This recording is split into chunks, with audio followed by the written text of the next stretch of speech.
This stone head has been in the ground for centuries. Let me know.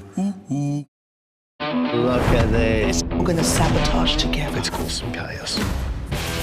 Welcome to Couple Goals. To the applicant. To the backstabber.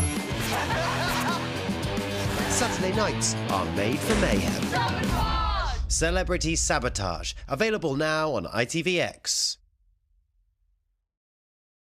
You're watching On Demand. Please check the closing time before trying to vote or enter any competition or other interactivity in this programme, as it may not count and you may still be charged.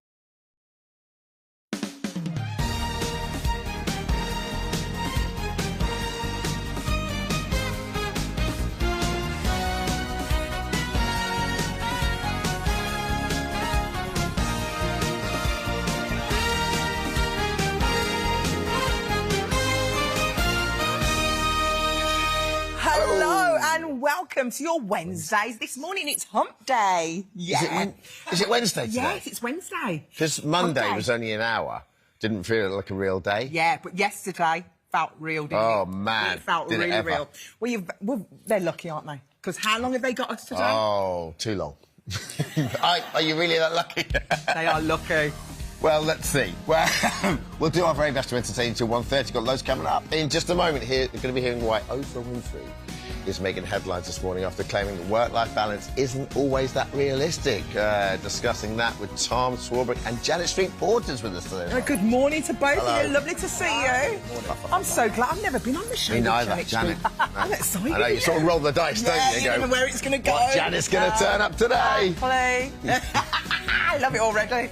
Also coming up with the summer holidays officially underway. Steve Wilson is showing you how to keep the kids entertained for the next 6 weeks. thank What have you. you got for us, Steve? Thank I've you. got all sorts to show you, including some very, very cool, very nifty gadgets. A brilliant microscope, I can't wait to show you that, and also a way to turn your phone or a device into an actual retro games console. So cool. You deserve some sort of medal. You're the patron saint of idle hours. You're isn't going to it? want So everything he's good, got today. honestly. Everything. John Turone in the kitchen lovely. for us. Lovely to see John cooking up a speedy midweek dinner. 20 minutes, John. That's the challenge. Yeah, 20 minutes, and, yeah, I mean, some people might call it schnitzel. I call them a scallop. It's chicken bashed out with egg and parmesan on the outside, rocket and beans. It's really triple protein. So egg, the beans protein, chicken protein, packed full of protein, some rocket to give it a freshness, some lemon across the top, a bit of zing, zing, zinger, zing, zing for hump day. Love that. That looks incredible, doesn't it? That's sort of my ideal dinner. Me too. Where does it come from, the schnitzel? Sort of Austria, is it? Austria, Switzerland. Well, yeah, that schnitzel is Swiss, but this is like a scallop, really. Okay. So a cross between sort of France and Italy. It's sort of a Tyrodism. How's Okay. that? You're also doing the phone-in today. Who do you want to hear from? So phone in today at anybody who has a cooking question. Think about holidays, think about cooking for the family, whatever you want. Just ask the question, whether it be how to roast the chicken properly, whether it be the best way to cook your potatoes, whether the best thing to do with your bulk cooking, whatever you like. Oh, lovely. How to roast a chicken properly. You're having me next week, This aren't you? guy, can I tell you, this guy, I went online on the weekend, we'll talk about it later, but John did this roast chicken. Is it on a Boulanger potatoes. Boulanger potatoes. Yeah. Well, you're cooking for me next week, so are you going to do that I one? might recreate. I want that Do my one, very please. best. Yeah, if you've got any questions for lovely John, give us a call for free on 08000 30 40 44 or scan the QR code, which is on the screen right now. Use it. You can also use the free this morning app. You need to do it by 11:30 today, and you must be 18 or over. It's been another eventful week in the soap. Sharon, what you got for us today? Oh, well, Sarah's been slammed in the cell, but is she going to confess all? Is she going to take Gary down with her to get out free? And is Monty the dog? Can Monty be saved by Kane in Emmerdale? We'll bring you all the gossip later. Brilliant stuff. The Also, important this stuff. Wednesday, as they go head-to-head this weekend, we are meeting some of Britain's strongest women at just before 10:30, Ali. And with the Great British Sewing Bee underway, Judge Patrick Grant is going to be joining us at 20 to 11. And then, with 1 in 8 car hire customers being charged more than expected, consumer expert Grace Farrell is helping you get on the road for less at 12:25. And swapping the square for our sofa, Walford's newcomer Jason Durr is joining us at 1 p.m. As well as all of that, the Wednesday Wheel is back, Ali. We could Yes. help you win up to £12,000. Yes. You could be spinning that famous wheel, but you need to be quick as lines close today at 11:25. You don't want to miss this. Entries are open, so just head to the website on the This Morning app before 11:25 today. Entries cost £1.50, must be 18 or over, and we could be calling you today between 12 and 12:30, so the best of luck. Who doesn't love a Spin Wednesday? Well, when we do call, we're not scammers, all right? We are actually doing it, so... We're real it's people. It's a nightmare nowadays, Yeah. Janet. You try and ring people to tell them they won something. Yeah, anybody who rings me, I don't recognise their number. I block them Straight away. You block them straight away? Yeah. Well, I hope you're not playing Spin to Wednesday later, Janet, just in case. Just I don't think I'm allowed to keep the peepers out between 12 and 12:30. We are starting to discuss today's top stories with Tom and Janet. And we start with Andy Burnham, who's made a policy announcement this morning, which is a £2 cap on most bus fares in England starting from January. Thoughts, guys? Janet? I think it will have a positive effect because when Keir Starmer raised it from £2 to £3, because it was actually introduced by the Tories in the first place, when it was reintroduced capped in Manchester at £2, I think bus users went up about 10%. I think the problem for people using buses, everybody will be grateful for that little bit of extra cash, but the problem in most of our cities, especially in London, where we are now, is that bus lanes are absolutely glued up with cars, cyclists, taxis and lorries because there's too much traffic on our roads and, you know, taking a bus is not always the best option. Yeah. I do feel like Londoners complaining about bus networks, though, is, you know, a bit of a luxury, because out there there's such scant provision of bus service out there in the country that is you're my lucky if you second get point. one Yeah. within an hour and a half. What, a bus? Yeah, absolutely. Well, they cut back on bus services. Not least because fewer people were using them. I like my bus. I do. I get on it quite a lot from the station home because there's never anyone on it. It's just like a cheap taxi, frankly. Yeah. It takes you to You where get the exactly bus where as you well, want to don't be. you? Yeah, I used to get the bus when I lived in Yorkshire because I would get the bus from Harrogate back to my house and I would get all the gossip on the bus and all the old ladies on the bus, if I'm allowed to say the word old in the modern world, would sit on the bus discussing... Safe space, Janet. Safe space. All right, safe space. All the people on the bus over a certain age were discussing their husband's waterworks. Really? Yeah, they used to discuss the most intimate medical conditions at the top of their voices. So I used to love the bus. I think they should go back in time and do the special. Does anyone remember when there was a special on buses where all the bus fares was 2 pence? It was back in the 80s. It was a special. Any bus fare was 2 pence. I know I can't find anybody who remembers that time. I love getting the bus. Did you just dream about this? No, it's not. It was an actual thing. It was an actual thing. I'd write to Andy because this is giveaway Andy. This is today's giveaway. Who knows what we'll have we had the tomorrow. energy giveaway, didn't we? We had the 45 quid off your bill over the course of the year. Presumably, though, put it down to £2, more people on buses means that there'll be more investment in buses, presumably, if more people are using buses. Well, you'd hope so. Especially in rural areas, like you said. Exactly, and it's all, you know, it's very nice and it sets the direction of travel, doesn't it? Andy Burnham come in day 2, right, we're going to cut your energy bill here, we're going to give you some money off the buses there. And one of the questions is, well, how are you going to pay for this? And in part, the buses is paid for, it's a bit technical, but turning grants that were going to other countries to help with climate change into loans. Now, I think it's really great that the government is helping other countries deal with issues around climate change. Lovely, lovely, lovely. Do we really have the money to afford to be able to do that when people are finding life so difficult at home? Is that money better spent by helping to give people here some respite from the increased cost of living by taking money off the bus? Well, I suppose it's the now rather than the big picture, isn't it? Exactly. But you've worked in government, so you understand, like, that direction of travel and a new government is so important. You're loving that expression, direction of travel, aren't you? Because we're talking about buses. You've both said it twice now. Just saying. Wow, we're being hammered. Didn't I was going to get critiques. I think that was a bit of a cliche. OK, we won't say it again. Janet? God, I think the direction of travel here. It's all about our Janet. Like, how important is that when you first start? Well, I think if Keir Starmer had come into government promising what Rachel Reeves has just done by saying, oh, we're going to do a summer of giveaways, it's money off your kids' meal at the pub and we're going to try and get the cost down. Maybe. I don't know that... you know, would life be very different for Keir Yeah. Starmer? Instead, he came in saying, "Oh my God, this has gone to hell in a handcart. The direction of travel is terrible." I suppose he did what a lawyer would do, because you've got the facts in front of you. Yeah. You don't want to deviate from the facts, right? And actual fact, what people want always is a little bit of jam. I think what we're seeing with Andy Burnham's announcements is it's a bit like a pick and mix. He's laying out a buffet of little nuggets.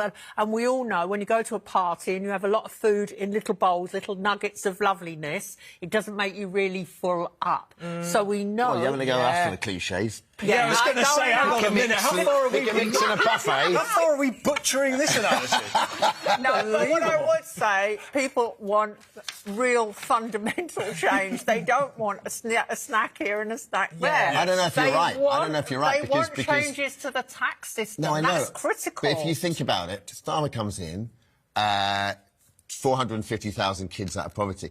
Those are they're quite opaque headlines. They're quite big picture stuff. And actually, part of me thinks what Burnham's done so cleverly is concentrate on the little bit on the pick and mix, because it's an easy, it's an easy soundbite, right? Exactly. It's the things you can feel. But what you really would feel if you could earn more money without paying income tax, that would be absolutely fantastic.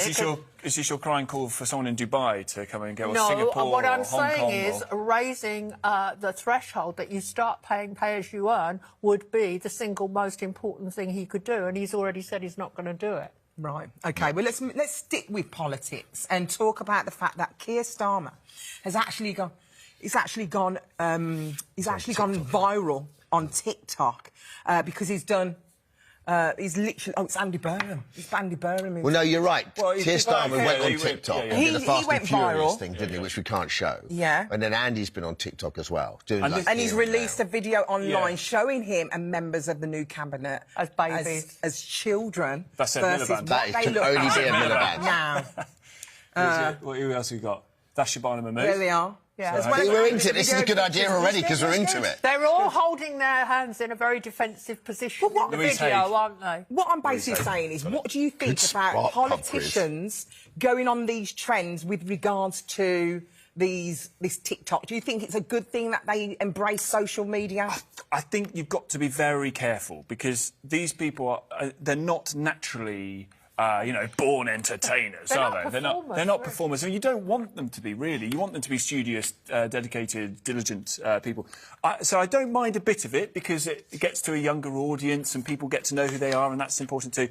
I don't want to see the Prime Minister sashaying down Downing Street with that Pablo Escobar thing going on behind him. Do you know what I mean? That little meme for a while, whatever. I don't want any of that. So judicious, careful use of it, fine, over the top, spending all his time being a TikTok star, whatever. I think that particular Then and Now TikTok of showing them all as babies, and then you show them now and they're all holding their arms in the defensive body position, reinforces the fact that, they were babies once, but they were happy, carefree, and look at them now. Exactly, I think you'll find they're in the fetal position as adults. Still babies now. Look at how they've as aged as politicians. Yeah, Keir Starmer started it, didn't he? He kind of his social media team, and they spent a lot of money. Here he is. They spent a lot of money on social media campaigns. Getting influencers to come and do campaigns with them. I mean, 10 years ago when I was working in comms in central government, we thought about doing this kind of thing, but we were working with a Prime Minister who wasn't particularly interested in social media. In fact, there was a lot of conversation about whether the Prime Minister should be on social media at all. Angela Merkel, who led Germany, was never on Twitter or anything like that. So I think we've seen a big change. Yeah, Tom, don't you agree that the more they do, the more it demeans them? Because, not too long ago, I interviewed Shabana Mahmood on Loose Women, and here, give the woman space to talk, and she comes across as a serious person with a real backstory. She's show a picture of her as a child or a baby, and then now, I mean, what are we saying? Yeah. It's childish. I don't so much mind that, because that's just... We all love pictures of us as kids and seeing pictures of how people look. For me, it's all about the tone. It's about how contrived it feels. So I think it's down to the person that's managing the social, because it's not going to be the Prime Minister, is it? It's down to the person managing the social media and what they can kind of do with it, I suppose, and the tone of it. I think you can tell when I'm watching TikTok or Instagram, I can tell when it's a team who said, right, 100%. Janet, you need to do this. Yeah. And I know that Janet has no clue on what she's doing and why she's doing it, which is in itself funny, but it's not necessary. I don't think it's necessary. Like, there's certain people where, like, for instance, Oti, when you see her doing her dance, it's authentic, isn't it? She loves dancing. When she does her TikToks, it feels normal. When I do my TikToks, I feel like it's normal for me. It's the sort of thing I would genuinely do. If I see Janet Street Porter do something like that, I'm going to be like, what on earth? What is she doing? I'll be like the robot in Android at the moment. I just think it's not for... I don't think it's for everyone, and I don't think politics needs to go down that line. I like politics to remain politics and leave the social media. But at the same time, you love to TikToks. see the real side of someone as well, don't you? I absolutely... Like, Andy Burnham did a post of him. He was at the a homeless charity. He was, like, talking into camera, and I was actually quite impressed at how comfortable he was in front of the camera, holding it himself as a selfie, talking into camera. I'm happy with that. I like to see what you really like. He's big into his DJing back in the day, Andy Burnham. Is he? He went to, he was in all the Manchester nightclubs as a young man, apparently, Hacienda and all that. I quite like... that'd be quite good to see, wouldn't 100%. it? The Prime Minister on the decks. What, DJ? Yeah, absolutely. I think that'd be quite good. Just because he was a good DJ. No, I wouldn't vote for him just because he's a good day. But if Andy Burnham turns up at Tomorrowland, doing a set, that'd be a hell of a thing. That might happen. You never know. So we want to see our politicians be real. You want to see... I think you do want to see a bit authentic. of it. Authentic, but I think you do want to see a bit of them enjoying it.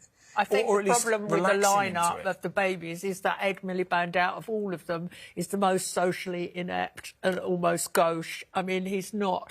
As a baby? And I think, having met Ed Miliband and his brother, I think they're really, really intelligent. They're intellectuals, but they don't do social. They're not socially adept. So the worrying thing for me about the appointments is Ed Miliband being Foreign Secretary, because he's not... You imagine him going into meetings. He's not a babbler. Absolutely piled into Ed I Miliband. think he's a pretty good... He's all I've right, interviewed him a isn't couple he? of times. I think he's a pretty good conversationalist. He's a smart guy, like you said. You need... Yeah, but you need you've someone also smart in the got to Foreign have Office. diplomacy, charm. Of course. Yeah. Do you think he's... Do you think you'd be a good Foreign Secretary? I'm not putting myself forward for any job. We'd be at war within about Tell you who'd be a 45 great minutes. Secretary of State would be Oprah Winfrey. Yeah. She would be. And in a new interview, excuse me, all I just... Yeah, absolutely sensational. Oprah's You've got up 5 about hours of this, ladies and work gentlemen. ethic, saying people, specifically young people that work for her, shouldn't feel entitled to a work-life balance at a young age. Here's what she said. This is what I say to my girls who are, graduating from college and starting their first jobs, and they're talking to me about, work-life balance. At this point, I go, you ain't had no work-life balance at 22, That's 23? tearing us up, by the way. We're all trying to look for the balance. It ain't there. No. It ain't there. It's tearing us up. It's not there. It's not there. You're not supposed to have it. You're supposed to lay it in, lay in the work. This is a tricky one, isn't it? Janet, where do you stand on this? I'm kind of with her, because I think, from my own experience, when I started out in the workplace, the only way I was going to get on was work really, really hard, because it was a male-dominated workplace. Now the balance of the sexes it's moved forward quite a lot, but I still think that if you're ambitious, if you're a girl and you want to get on, the idea of having a lot of time outside work has got to be parked. You've got to devote Alison's agreeing with me. No, I do agree with that. You've got to focus on work, and to the detriment of everything else. It's got to be said. And it's harder for women than men, I think. But I agree with you, but I do think that's the same. I don't think we've come a long way. Because when I started in journalism, it would be late 60s, early 70s. I had people like Shirley Conran saying, women, you can do everything. We know now you can't do everything. If you want to get on in life, if you want to get to the top in a job, you've got to decide what you're not going to do. And now I meet a lot of young women who say, oh, but I want me time, I want to do this, I want to do that. I always say, but you're not going to get as far as you would if you focus simply on your work. I'm finding a lot of the younger generation, because I've worked all my life and I am a grafter. I love working. It makes me feel good. I've noticed with the younger generation, they do have a better work-life balance in their life, and they're okay and they're willing to forfeit work and money in order to enjoy their life, have more holidays and spend more time with family and stuff like that. I wonder, because I agree with you, and again, I think, you know, if you've come up in any sort of industry where you just have to put your nose to the grindstone and keep going and getting up at 3 o'clock in the morning even when you don't want to, and you keep going. Anyway, I think there's a bit of a generational shift now that says, I can get all that, I can get the success, what have you, and I'm not going to be a slave to the boss or the company or whatever it is. In part because I think there's much more reliance on self-generating the work that's there. It's much harder to get a job these days for younger people. They have to get their sort of side hustles out and getting going on that. And I wonder whether I wonder whether we're speaking a slightly older generational attitude that says, right, you've got to get your head down and get going. And actually, there's a younger age group who say, no, you don't need to do that. Well, the bosses will come to us. It's funny, rather than us go to them. So I run this mentorship scheme me and Ali talk about, and it's 18 to 24-year-olds and getting entry-level jobs in television. And sometimes I feel like I'm learning as much from them as they learn from me, because they say to me, like, I mean, I always say to them, I'm never going to get to the end of my career, and I'm going to look back and go, I'm so glad I missed all those birthdays and weddings and christenings of the people I love the most in the world. But at the same time, that's the discipline. But then I'm looking at them, and they're looking at the workplace, like you said, in a very different way, and think, well, I don't want my cake and eat it, but I do want to still have a little bit of me time. But I would hope that as the workplace evolves, there's a middle ground. I think at the moment it is evolving, but I think you have to say to people, if you want to get to the top, you've got to graft. You've got to graft. You've got to give something up. You've got to make sacrifices. That's and discipline.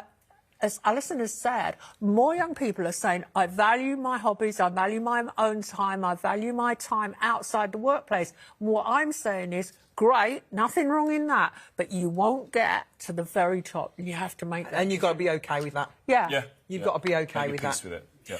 Interesting. Good session. I feel like we should be cracking open a bottle of wine This here. is really good stuff. Absolute great chat. Well, listen, Come on, settle in. Janet Let's just and carry on. Tom will be here a little bit later. It's competition time now. Lines are closing on Friday for our massive prize, which could see £10,000 head into your bank account every single month for 10 months. Sounds good. Here's Jake with all the details. Hello from Alton Towers Resort. We've got a competition set to take your bank balance on the ride of a lifetime. We're giving away £10,000 a month for 10 months. That is £100,000 in total. Just imagine all the things you could do with that landing in your bank account every month. What would you spend the money on? Well, my dream holiday to Orlando, Florida, that'll be one. Let's try and get a house here. Car's on its way out, so... Right. I want a season, or 2 season tickets, no, 4 season tickets for £10,000 a month. And the best part is you've got 10 months of those paydays to make your dreams a reality. So if winning £10,000 a month for 10 months sounds like your kind of thrill, you've got to be super quick because this is a 1 week only competition. Lines are closing on Friday. So jump aboard and get your entries in. Good luck. Here are all the details. For your chance to win, text prize to 80083. Text costs £2.50 plus 1 standard network rate message. Go to the website or enter via the This Morning app. Entries cost £2.50.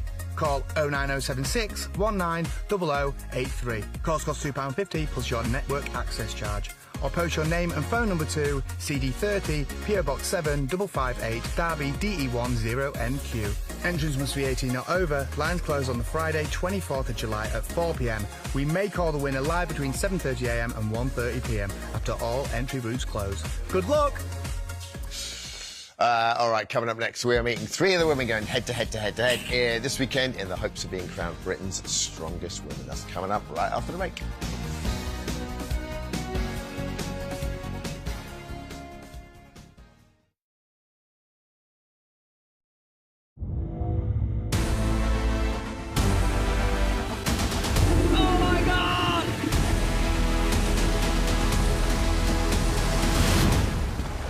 Insane!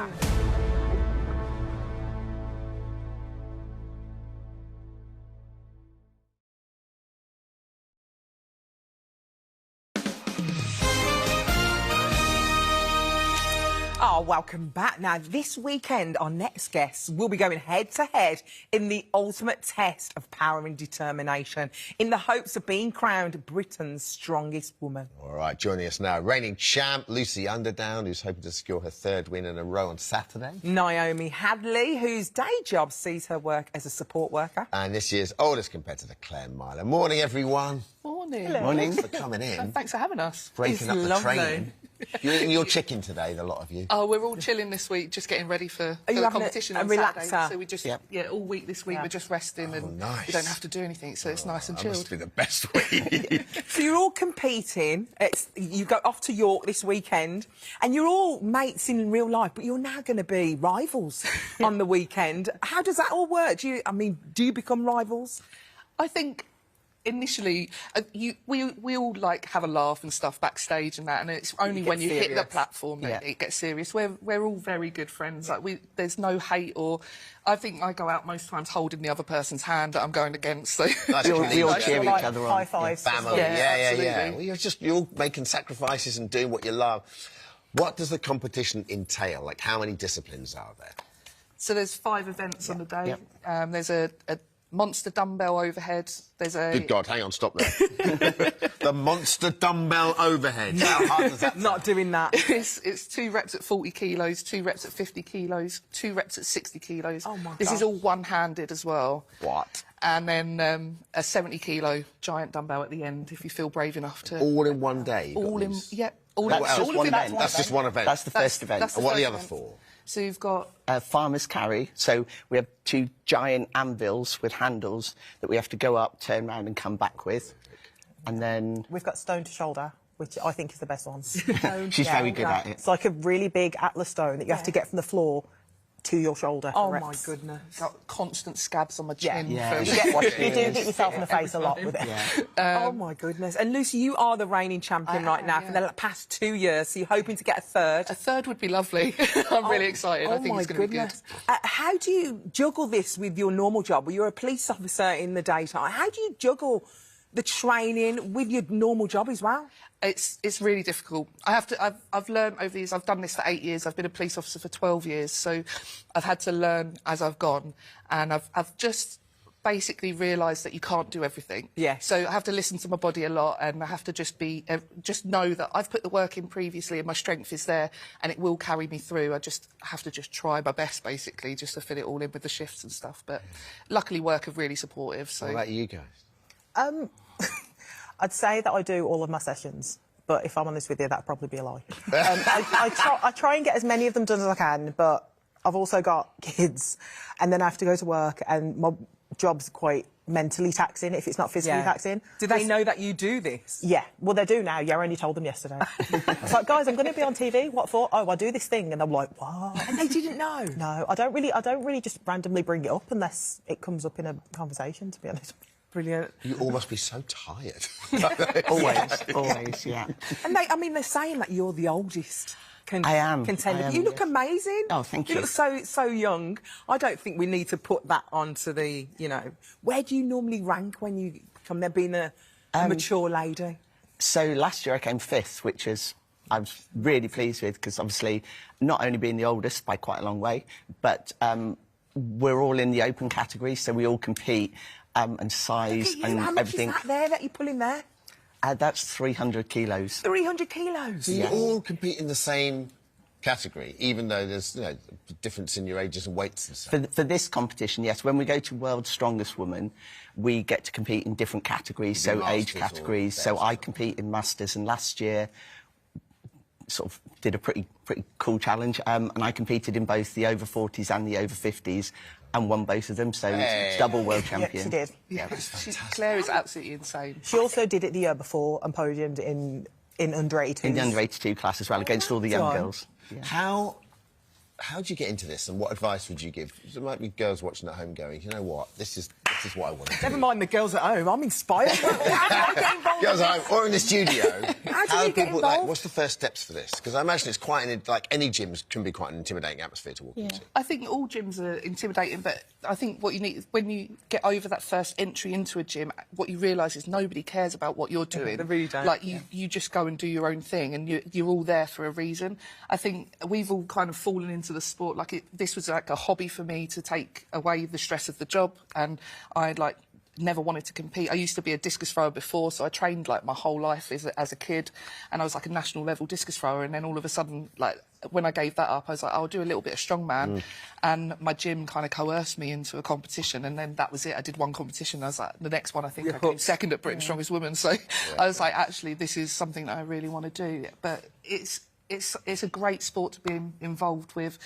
Like, you can be, we're proof of it here, you can be any shape, any size, you can come from any sort of background. It's so inclusive, and everybody gets on with one another. The men's side, the women's side, like, it's just so friendly. Everybody's there to help one another, and it's just an incredible sport to be a part of. Amazing. And Naomi, you talk about the fact that you've got children. I know you've got boys. They're not bothered about what you do. I mean, they are, but not probably as much. Yeah, they're just kind of like, I've done a thing, they're like, okay, cool. So your daughter, though, she looks up to mummy. She does, my little Rue. And she's made you go viral because she's been posting things on social media, hasn't she? No, I put that on mine because she's not allowed it because she's 12. She keeps trying. I'm like, no. we don't trust the internet at that age, young lady, so no. I bet your boys, though, even though they're not saying it, I bet they are. I bet they were really proud. When I won Worlds in 2024, I messaged them all, because obviously I was in America and they were at home. And my second youngest, Kyle, just said, Nana, be really proud of you, and I just burst into tears. Oh, it's so lovely. And Claire, obviously, we're talking about online. You get quite a bit of trolling online, don't you? Yeah, it's a really difficult side of it where we get, as soon as we lift something that's pretty heavy, we get called out, we get a lot of trolling and stuff, and often people going, oh, you look like a man, or you must be trans, you must be... Which really isn't that much of a criticism. None of us would find that as a criticism, but people are doing it out of spite, and it's not just men doing it who are emasculated by what we do. Often it's kind of women as well, and we look at their posts and they've got daughters and things. We think it's not great, and we try to support each other, but it's a fine balance between defending ourselves and actually feeding them and giving them what they want, which is the attention. So we just try to put it behind us. Don't feed it. Just doesn't, you feed it, then you give them some sort of credence. Like, just ignore it. I mean, who would care about? I always think, like, would you care about someone's opinion if they said that to you in the street? And you'd be like, no. So why would you care about it? And the thing is, they probably wouldn't say it to you in the street. That's the thing. Exactly. They would never say it to you in the street. But honestly, you are three women who are so inspiring.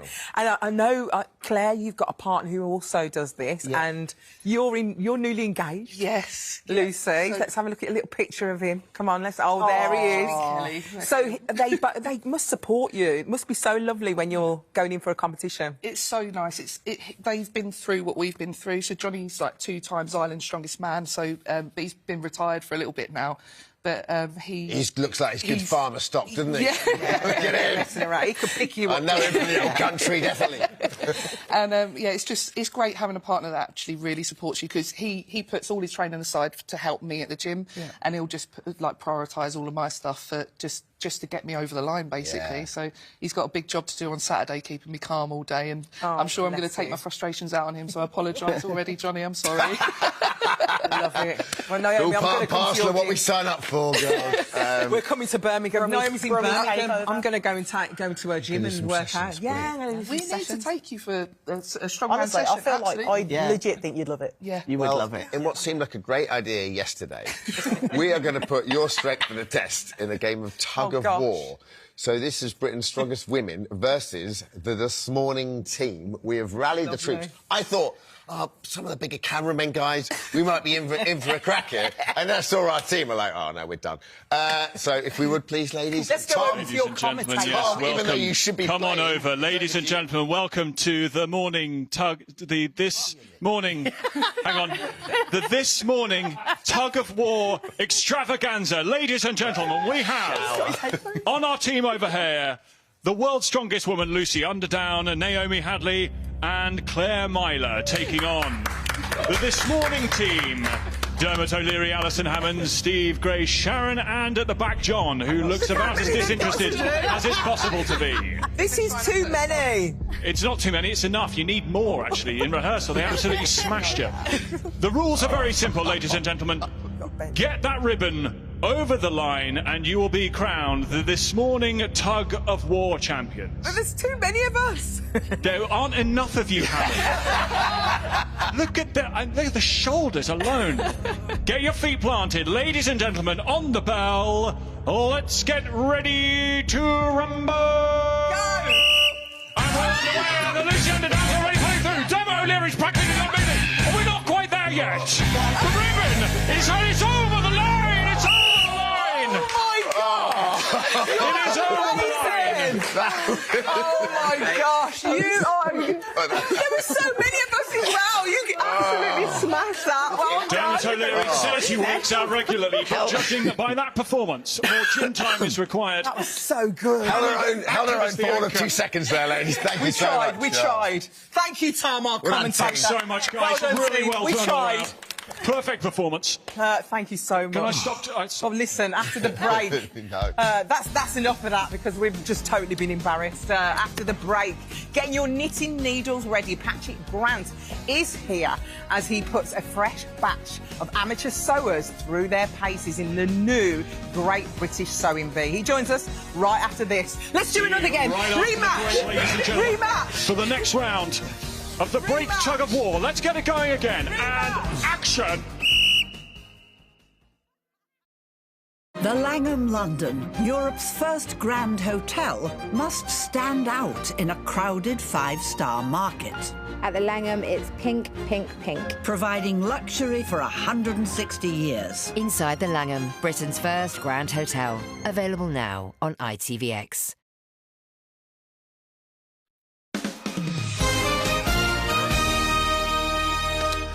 Welcome back.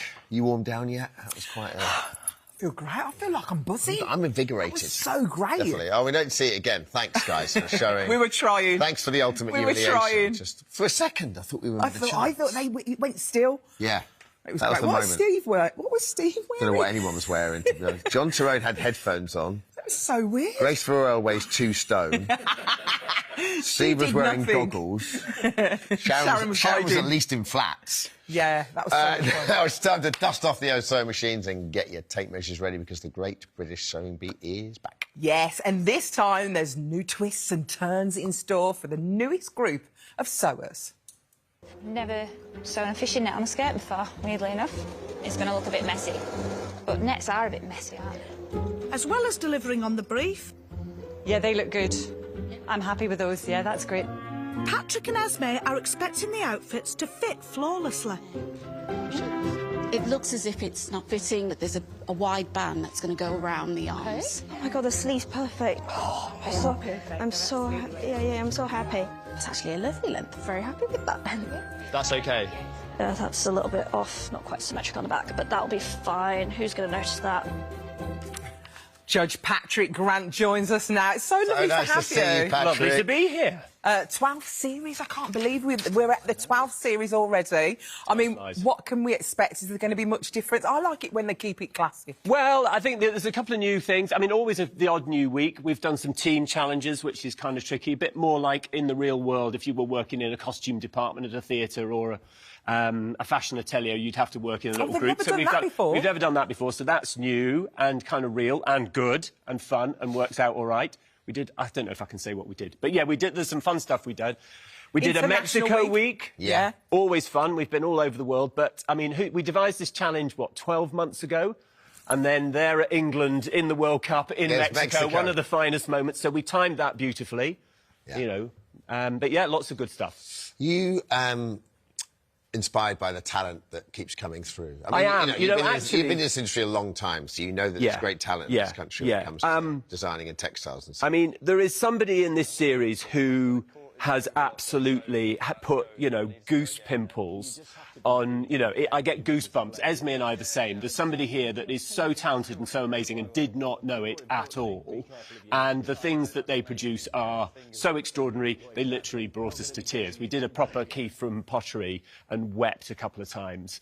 So, yes, there are people who do amazing things, people who have never imagined themselves to be that great, reveal this incredible talent within themselves, and it's so nice. Do you think you can learn that? Do you think you can learn that? I don't know. I think you've got to have it. Like, you can learn the skills, but you can't learn to have a vision and a creativity and a sense of space and time and all of that that you need to design great clothes. So no, you can't teach it. You can learn the methods of getting it out and into a garment by learning how to sew, but no, you can't teach the vision. Yeah.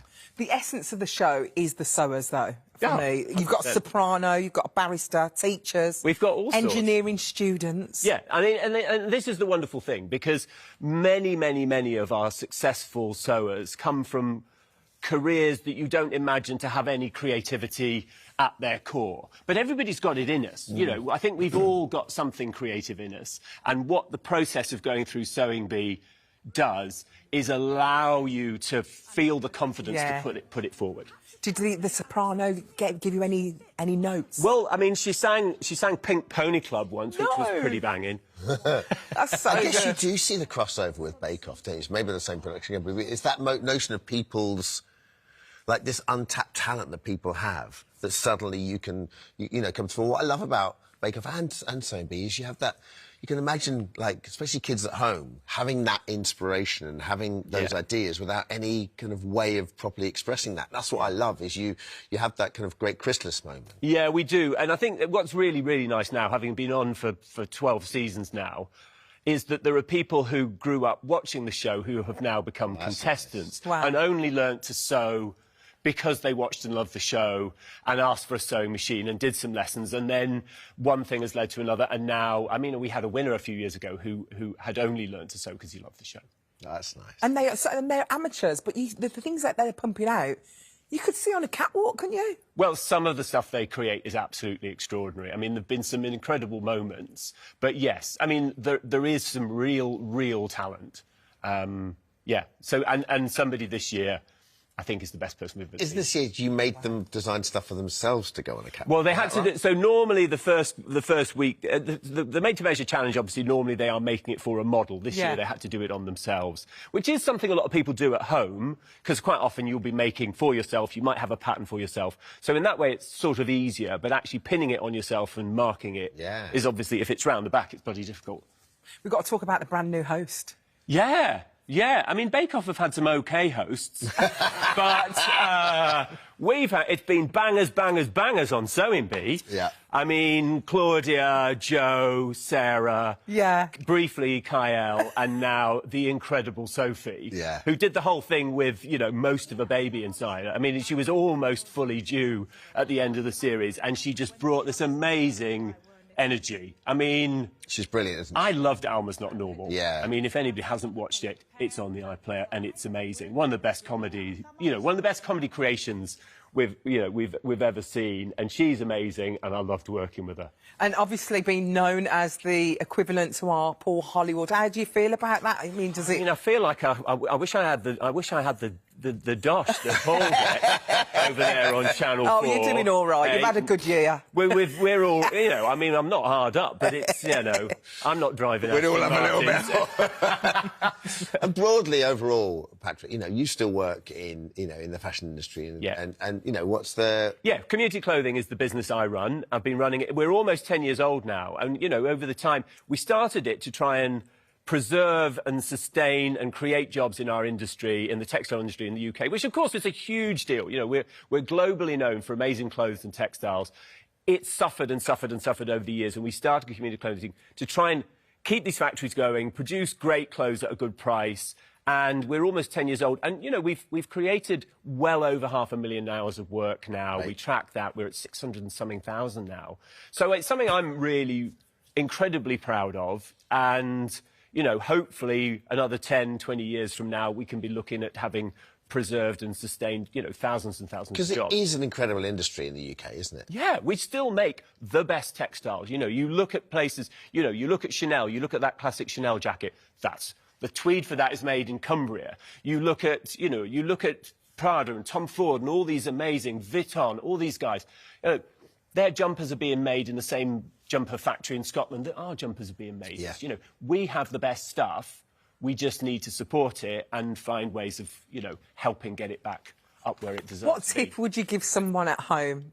One sustainable tip that we should be doing at home? Well, I think we just got to we've got to resist this mad, like, sort of cult of newness. I mean, everybody is like, we've got to have new all the time. And actually, you know, I see Dermot wearing the same things that look great. He preserves them. They're not the same. They're not the same. I mean, all right. He's got the same shoe, about 25 of the same shoe. Yeah. But, you know, I think we've been conned into this notion that we have to have new things to feel happy. And actually, the things I feel happiest with are some of the things I've had for the longest. I've looked after them. They've aged well. They've developed little stories, things that might have been handed down from my dad or my granddad. Those things that have stories and have meaning to us bring us much more happiness than some guff that's arrived in the post in a plastic bag. When you've got something you love and it's really old and then it's like, you know, so you can't wear it anymore. Heartbreak. I'm grief-stricken. Do you know what I mean? With something really But also old fixing things feels really good. I do a lot of fixing on Sewing Bee. I take all my mending there and do it backstage. Yeah. And making things, like bringing things back to life, feels good. So having things that are good enough to be worth repairing. And recycling. Recycle your clothes. Yeah. Well, keep going. Are you heading out on tour? I am. I'm doing a tour. I wrote a book a couple of years ago which did really well, and I really enjoyed basically tootling around the country and talking about it. And so we are going on tour. We're in a couple of places later this year and then a few in the early part of next year. And if that goes well, we'll do some more. So, yeah, I'm looking forward to coming to a theatre somewhere near you. Yeah! The thing I always get annoyed about on This Morning is, like, we do a lot of women's fashion, and I really enjoy it. You know me, I'm game, but we don't do enough men's fashion. So we're going to give you a little... Have we got time to give you a little... your thoughts on some of the biggest men's trends in the game of granted or gone? Is that right? Oh, right. Oh, I like it. So have a look at this picture and you can tell rated, us... maybe. So what? Socks and... Oh, God, no. No, is that gone? I mean, the slider is gone anyway. But, I mean, I like a sock and a sandal, but it's the slider part that I... Yeah. But maybe just take the socks off, maybe? Just take the slider off. Go barefoot, you know. What's the next one? Speedos. Oh, 100%. I'm always a Speedo man. You're a Speedo man, aren't you? From time to time. Well, you just saw me there. Are these capri short? Is that really a capri? That's too short. That's really a very long short rather than a short trouser. But the capri... So what is a capri? A capri is... I mean, really, it's a sort of just above the ankle bone job. Is that gone? Big. It was big. Jean-Paul Gaultier, big in the late 80s, early 90s. I had a few capri jeans from Gaultier. Gone. I mean, I think the most prominent wearer of the capri this week sort of spells disaster for the capri. Like, no one else can wear one now that... Who's wearing a capri? Yeah, we're not talking about him. No, we're not. I'll tell you after. OK, fine. And that was, I think that was short Harry... shorts. Short oh, shorts. yeah, at 100%. Yeah, I mean, like you and I were, you know, were old enough to remember when footballers wore really, really short shorts. Yeah. Basketball players, all the sports stars were in super shorts. Then they got long. Now they're getting short again. Like, people think it's difficult to imagine footballers in tiny shorts, but it's not. Like, Keegan, you know, poor old Kevin Keegan. Keegan, great short wearer. Yeah. I mean, they were so short... You know, there was a danger your bits and bobs were going to fall out. That's definitely coming back. I mean, watch Declan Rice take a corner, always rolls one leg up. Exactly. Yeah, you want them hitched up. Shorts are a winner. Patrick. My pleasure. Lovely to see Thank you, Patrick. Great British Sewing Bee continues on Tuesdays, 8 o'clock on BBC One. Still to come, whatever your plans this summer, Steve Wilson is here with the best gadgets to keep your kids entertained over the holidays. And with more secrets set to emerge in Emmerdale this week, Sharon Marshall is here with all the latest in the soaps.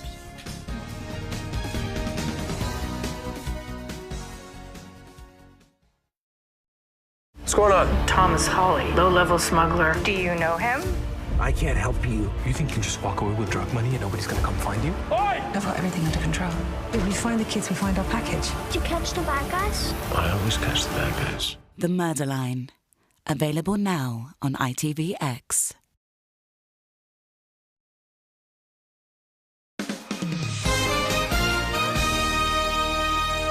Welcome welcome back. What are you doing? I've had a sweet down there. Oh, no, those are mine. Welcome back, everyone. Still got time to get your questions in for John, who's here for the phone and later. I got a guilty look because I've been eating the sweets, sorry. Oh, it's OK, you're allowed. Hammond Sweet Shop is open for business. Not for you, though. No, it's not open for business for me.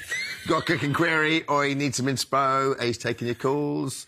Yeah, any question you want, really. I mean, look, school holidays coming up. Maybe you're just worried about what to cook for the kids, or how to do things in bulk, or about doing things in the freezer, or even things like, you know, like how to boil an egg properly, or fry an egg properly. Oh, yeah. Just like the things, the basic things that we might not get right. So, any question you've got. Crispy skin on your chicken, all those sort of things. How many minutes for a boiled egg? 6. 6 minutes from boiling. Yeah, I knew it. Knew it was. Listen, any question you've got... I absolutely smashed a fried egg the other day. Just did the fried egg, and then rather than turn it, I didn't want to take the risk. Put a lid on. Yeah. 20 seconds. You know, it's really good. Slice of cheese across the top first, then put the lid on. The cheese melts across the top. Do that later. Get it in touch. Stop. Don't give the answers yet. It's later in the phone. There's no other answers. Give us a call for free, 0800 30 40 44, or scan the QR code on the screen right now. Get involved using our free This Morning app. Please do it by 11:30, and you must be 18 or over. Any question whatsoever. But sorry about that. Those sweets have kicked in. Sharon Marshall is here now with the latest soap gossip. Before we get into that, just remind ourselves of what's been going on. Yeah, come on. In EastEnders, we wondered when Peter's going to find out about this. And the community centre's under threat, but Beale's way too stressed with his looming prison sentence to care. Right, so excuse me for worrying more about sugar water attacks and which gang I should join to save my chastity than council decisions that I've got no sway over. Beale's not the only one facing time. After a terrifying stroke left Betsy in hospital in Corrie... You? Will Dylan be locked up for putting her there? I'd like to report a crime. And Sarah hoped she got away with offing Theo, but... It's all right, sweetheart. They're just making a mistake. Don't worry. But one person we do want banged up is evil Dr. Todd for what she did to Charity in Emmerdale. Well, I'm afraid with no physical evidence, the CPS won't be pursuing the case against Dr. Todd. And after being told there was no hope, another victim was found last night. Might this change everything? You know, if you speak out about what she did to you, then we can both hold her to account. I'll think about it. Let's begin. Oh, wow. What's going on, Sharon? Unbelievable storylines. Well, the Coronation Street one, I've had so many people, so many different ages coming up to me and just talking about this, and it's really sparked a conversation in families, between generations. I think it's such an important storyline. Of course, this storyline about Betsy having a stroke after her and Dylan consensually experimented with strangulation during sex. She's now had a blood clot, gone to the brain. She's in hospital having had a stroke. And Dylan has to face up to the fact that he caused it, because he doesn't believe it, but it was him. And here's him finally realising that it was him who did it. Listen, I know that this is all my fault, the stroke. I just don't understand how what we did... What I did could have caused you to have a stroke. I mean, I didn't think it'd do anything, not bad anyway. Please, just don't hate me. No.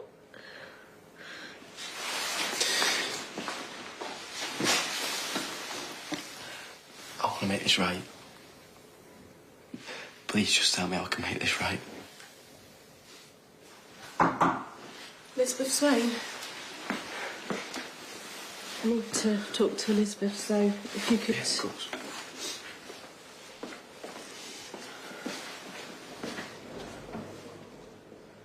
Oh, so what's she going to say? It's so cleverly done. They've even made a mask and prosthetics on her face to freeze that half of her face. It's unbelievable. But it's really, come on, because when we did it with Marlon and Emmerdale, we just put some fishing wire. So it's like, well done to the makeup department. They've just done an absolutely brilliant job to make this so realistic. I watched a bit of Corrie last night. Sarah's been arrested. What? Exactly. They can't send her to jail. Surely there's got to be some twist coming. On Friday, she is going to confess all. to DS Swain, but is she going to turn in Gary like Kit recommended she did?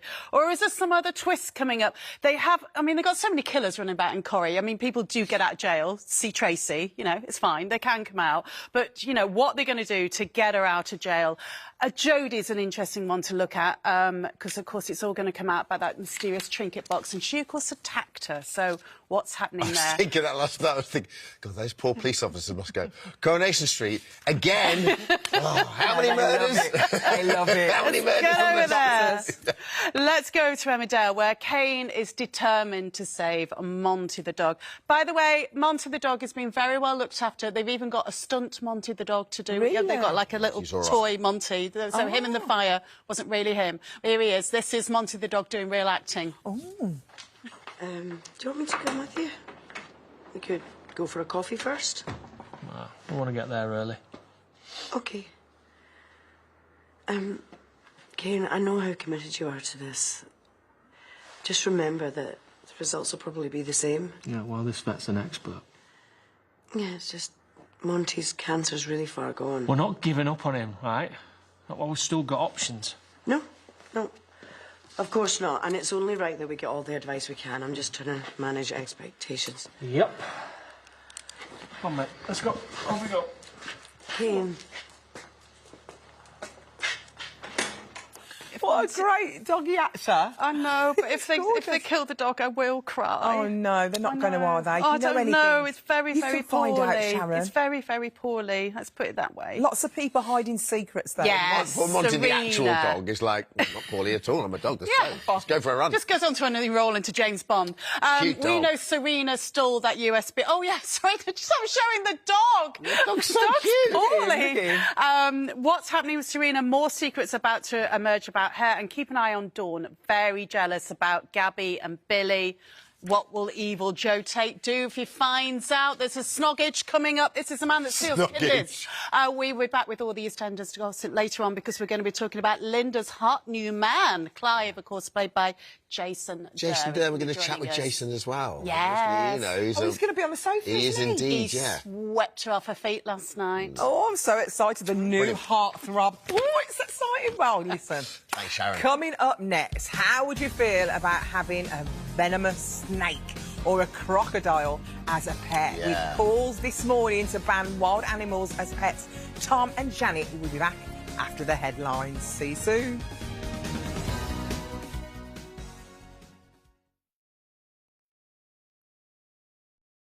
Look at this. We're going to sabotage together. Let's cause some chaos.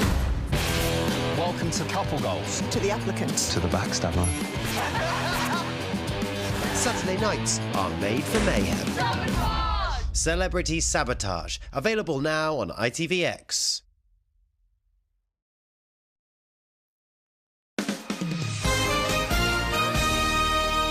Welcome back, everyone. Welcome back, Hey, Ali. We've got loads more coming up over the next couple of hours. As a new report finds 1 in 8 car hire companies are charging more than expected.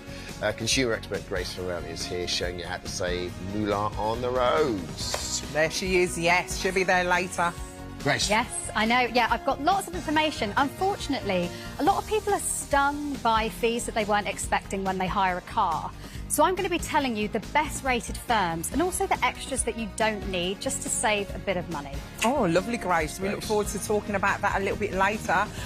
Hey, he's set to be Wolford's newest heartthrob. Oh, yeah, baby. Former Heartbeat and Casualty star Jason Durr is in the studio, revealing what we can expect from his time on the squares. It's a new character. It's a silver fox. And from one silver fox to another. John Turode in the kitchen. How you doing, John? I'm good. Well, I'm making chicken and scallops, but I'm going to show you how to actually make 2 chicken breasts to feed 4 people. It's protein-led, lots and lots of eggs and beans, but you'll be able to cook this in under 20 minutes. So the whole idea is to cook it really quickly, lots and lots of protein, make it delicious, and make your pounds sort of work for themselves. 2 chicken breasts for 4 people? Yeah. And it's got to be cooked, John. Make sure it's cooked. You've only got 20 minutes. As a cook, that's the job. It's in the title. I'm a cook. That means I've got to be able to cook. Yeah, that's it. spiky. Yeah. None of those raw chicken breasts, John. No, we don't want that. All of that. And with the holidays officially underway, Steve Wilson's showing us how to keep the kids entertained all summer long. What you got for us, Steve? Oh, I've got plenty for you. I've got ways to turn devices into some retro gaming consoles and some cool ways to also get some old-school photos as well. I'll see you in a bit. Oh, lovely. I love it when he goes retro. So, John's making speedy chicken schnitzel at 11:30. Steve has the latest gadgets and games to keep your kids entertained this summer. That's at 11:45. Ray's showing us how you can save money on the car holiday rental at 12. And EastEnders' newest heartthrob, Jason Durr, is right here at 1 p.m. What? Owza! Before that competition time got a prize, you could make you a winner every month for 10 months. Jake Quicken. Welcome to Alton Towers Resort. We've got a prize guaranteed to get you on the winning track. We're giving away £10,000 a month for 10 months. That is £100,000 in total. Just think what you could spend all that money on. But there's 10 months of paydays. Here's some ideas. Could I get a 99er, please? Thank you so much. Oh, look at that. Visit a bunch of places around the world, yeah, take some friends and family. Well, do you know what my dream is? It is to have camper van. Oh, what's happening? Probably a fast car for my son. So that's what they'd do, but they've still got months and months of fun to fill. Now, if you want £10,000 a month in your bank account for 10 months, then you've got to be super quick. Just like this ice cream, it's not going to hang around for long. Lines are closing on Friday. So give it a shot to win the jackpot. And here are all the details. This is melting badly. For your chance to win, text prize to 80083. Text costs £2.50 plus one standard network rate message. Go to the website or enter via the This Morning app. Entries cost £2.50. Call 09076 190083. Calls cost £2.50 plus your network access charge. Or post your name and phone number to CD30 PO Box 7558 Derby DE10NQ. Entrance must be 18 or over. Lines close on the Friday 24th of July at 4 p.m. We may call the winner live between 7:30 a.m. and 1:30 p.m. after all entry routes close. Good luck! Now we are discussing more of today's headlines with Tom Swarbrick and Janet Street Porter. Hello, guys. Hi, sorry, that music was it's banging isn't on. it? You guys you're really hitting your outs. Well, we just want people to enjoy the competition. Now, a new study has found a surge in young women in their 20s getting type 2 diabetes, which is closely linked to increasing obesity levels. Janet, talk to us about this. Worrying findings, obviously. It is worrying findings because the main reason, I think, is the rise of eating badly, junk food. So who's to blame for this, then? Would you say the food industry needs to look at it? It's very hard to ignore the advertisements, the offers, the 2-for-1s and so on. I can see all that. And I also think at the same time there was a kind of normalisation of largeness, if you like. It became fashionable to be larger. Clothing sizes accommodated for larger women, which was all great. It was all great, but you need, if you are larger, you need to be healthy and larger. And what these statistics are telling us is that a lot of younger women are overweight and extremely unhealthy, and it is down to diet primarily. I was going to say, when you said larger, my thoughts immediately turned to portion size, because when you go somewhere, you're now just given anywhere from, say, a service station. If you try and find, if you fancy a chocolate bar, say, this is just anecdotal, you have to go out of your way to find the normal size chocolate bar. Yeah, they're all so big. What's there is, we've got the bigger ones, the super ones, the 2-for-1s, you know what I mean? The offers are everywhere, right? Yeah, and when you eat out, you get, like, if you eat out and you're getting a meal deal, you're getting a meal and you're getting chips and salad and you're getting all this extra stuff that you don't really need, and plate sizes have gone up. They're, like, massive. When I look back to pictures of my mum and dad, obviously, they look almost skeletal compared to today. I mean, my family were naturally thinner anyway, but we ate more healthily and we did cook from scratch. Now, I'm sure John Turot will have something to say to this, but I think that if you can cook for yourself, you've got a chance of staying thinner. It's weird, that clear generational divide, Ali, isn't it? Because I would have thought, in many ways, younger people had more energy, more active. But it says here, the diagnosis rising rapidly with the under 40s whilst declining in the over 60s. I think it's time. I think it's time. As well as a sort of national malnutrition. We thought about malnutrition as not having enough food. Now there's an overabundance of the wrong stuff. I honestly think, you talked about your parents growing up, and I bet your household, mum or dad, probably mum, stayed at home most of the time and was able to cook, or had the time to be able to cook from scratch, had the availability of ingredients to be able to cook from scratch. I would bet that most of these people where this is rising are parents. And I would bet that most of those parents are both working, struggle to cook a good meal when they come home. So it's pizzas, it's garlic bread, it's whatever. I honestly think that is a huge factor in why we're seeing this level of malnutrition, not just in that generation, but in kids. The number of children leaving primary school obese is massive now. It's crazy. So if you look at that then, you look over the span of it and you see now that people are getting bigger. So wouldn't that suggest that we are in a world of addictive food? Yes. Food that maybe we need to address the food industry. I call it big food industry. Yeah. That needs to be addressed governmentally, because we need whole foods really going into people so that we're not addicted to food, so we're not eating more and more, and we can't actually help it, and then we're getting into a state of obesity, which is a disease. And once you are in obesity, that is the point where your body doesn't work anymore. Yeah. So I could be eating the same as Janet. Absolutely. However, it'd be about your metabolism as well. because it's shot. Exactly. It's absolutely shot. The other thing is that Tom mentioned pizzas and pasta and all that sort of thing. There's nothing wrong with carbohydrates. And I say to people, there's too many experts demonise carbohydrates. But you can eat potatoes and lose weight. It's just how many potatoes and what kind of potatoes you eat. You've got. If you're addicted to the food, then you can't help it. Exactly. You look at food differently. And when people talk now about food noise, I understand what they mean, because obviously, because I'm so old, growing up, we didn't have all these food ads. We didn't have telly for a start till I was 14, and then we didn't have the food advertising. We didn't have the billboards with great big hamburgers. Or the chicken shops outside schools. Exactly. That, by the way, that Deliveroo. Yeah, and Deliveroo. I mean, like, you literally can just on your phone, you can literally have a dinner within 10 minutes at your Which is great. I mean, that is very useful for people. Yeah. You just can't do that all the time if it's the same bad stuff. But I think you're right to the extent that, do people know what's good for them, what's bad for them? I think most people do, actually. I think this idea that there are millions of people in this country who don't know that if they eat 2 burgers every night, they're going to get bigger if they're not, getting down the gym or expending their energy. I think that's rubbish. I think people do know what's good. Yeah, they do know. But, Tom, if me and you had 1,000,000%, because I suffer with obesity, if you had 2 burgers and I had 2 burgers, it would react completely different. Our bodies would react completely different. We could eat exactly the same. I know that if I had 2 burgers every night and didn't go to the gym, I'd be massive.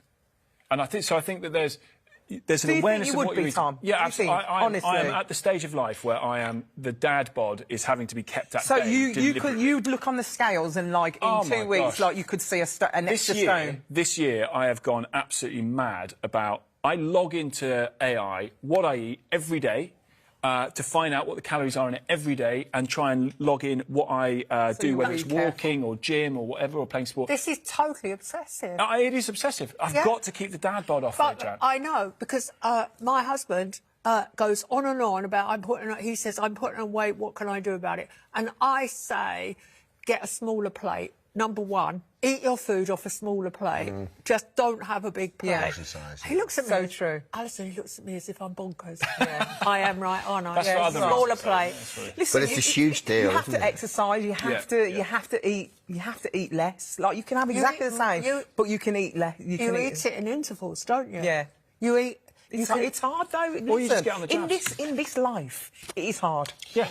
Well, the study lead, Dr. Shivani Missa, said, we have known for a long time that obesity is linked to type 2 diabetes. What's new from this study is the scale of the change occurring in younger adults. And obviously it's a huge strain on the NHS, isn't it? Yeah. Yeah. Costs an absolute fortune. Which is why those jabs are, in some instances, life-changing for people. Life-changing. OK, let's move on to the next story. There's been a call this morning to ban wild animals as pets. First of all, Tom, I can't believe people are actually doing this. Did you know? First of all, snakes. There are 5,000 primates kept as pets in England. No, I can't believe it. I think that's an extraordinary. What if one of those escapes? Well, they did. I can tell you that on the 302 bus at Kensal Rise, a little marmoset was found in a laundry bag, It's awful. stressed and dehydrated. But that's not escape. This is because this is the abandonment issue, because the new legislation passed in April mandated all primates kept in England and licensed and microchipped. So owners failed to comply with the licence by the 6-month unlimited fine or jail. So It was such a weird thing to do. Imagine, I've got a monkey that I can't, a lovely little monkey I can't afford to keep anymore, and I don't have a gonna licence. dump it. So I just get on a bus and leave it. That's oyster there. Found on the bus by the bus driver, handed into the RSPCA. Awful. How? I mean, it's a bit Ross from Friends, isn't it, to have a marmoset? It's a bit 90s to keep a little marmoset. I know, I've been knocking around people's houses where they've had ferrets, which I haven't been entirely happy about, but No. you can hardly class them We as are a dangerous nation of animal lovers, and I know that, but there Not are... a crocodile. I had to film a man once in South London who had kept a python and he'd gone down the toilet. Really? I was terrified that it had popped back out again. Oh, my goodness. And there were people in this block of flats saying, we haven't used a loo in a week. Oh, you wouldn't know, would you? I mean, yeah, it does worry me when I see stuff like that, but... I mean, what can we do about it? It seems a very odd thing to keep as a pet, a venomous or dangerous animal. I mean, I know, you know, dogs can be dangerous, and can cats be dangerous? Maybe not. So, you know, but the idea of keeping a crocodile as a pet shouldn't really be allowed, unless you're a sort of... We do a lot of children's experienced. parties where these entertainers come out and they've got the animals. You could tell they're well looked after, Yeah. and well cared for. It's an educational thing. Yeah. I don't know if they come under this or if that's a different thing altogether. But the idea of just having just a big... I know, Imagine me coming around your house and going, don't go to the garden, don't let the cheetahs out. I'd be like, Yeah. You've got a cheetah? Beware of the cheetah Yeah. on the door as the postie's delivering. You know what? Well, back in my day, my first pet was a terrapin. Little terrapin. That's so Terry, the terrapin, Terry the terrapin. went missing. Never seen again. And I think that explains a lot about me. You couldn't even look after a terrapin. Well, the Is that what thing we're is, saying? they are wild animals, aren't they? Yeah. And they should be in the wild. Yeah, right? you can't. Not in my obviously, backyard. No, not in your backyard. What's a terrapin? What's a terrapin look like? It's like a little toy. No, isn't it? very, It's a very little toy. sweet little thing.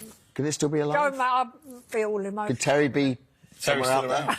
Could be, what, 60 years old now? Exactly, it's the It's on thing. the 302 in Kensal Rise. They're all on there. They're all on there, that bus. They love it. Apparently, the fear of going viral is ruining nights out for Gen Z. Things have changed since we were young, ain't it? Oh, Don't it? definitely, definitely. I kind of sneered at this at first, and then I thought, well, thank goodness I was not filmed throughout the entire 80s Can you in a night. imagine? I bet you had a lovely time, didn't you? throwing the dance moves, looking like a complete idiot.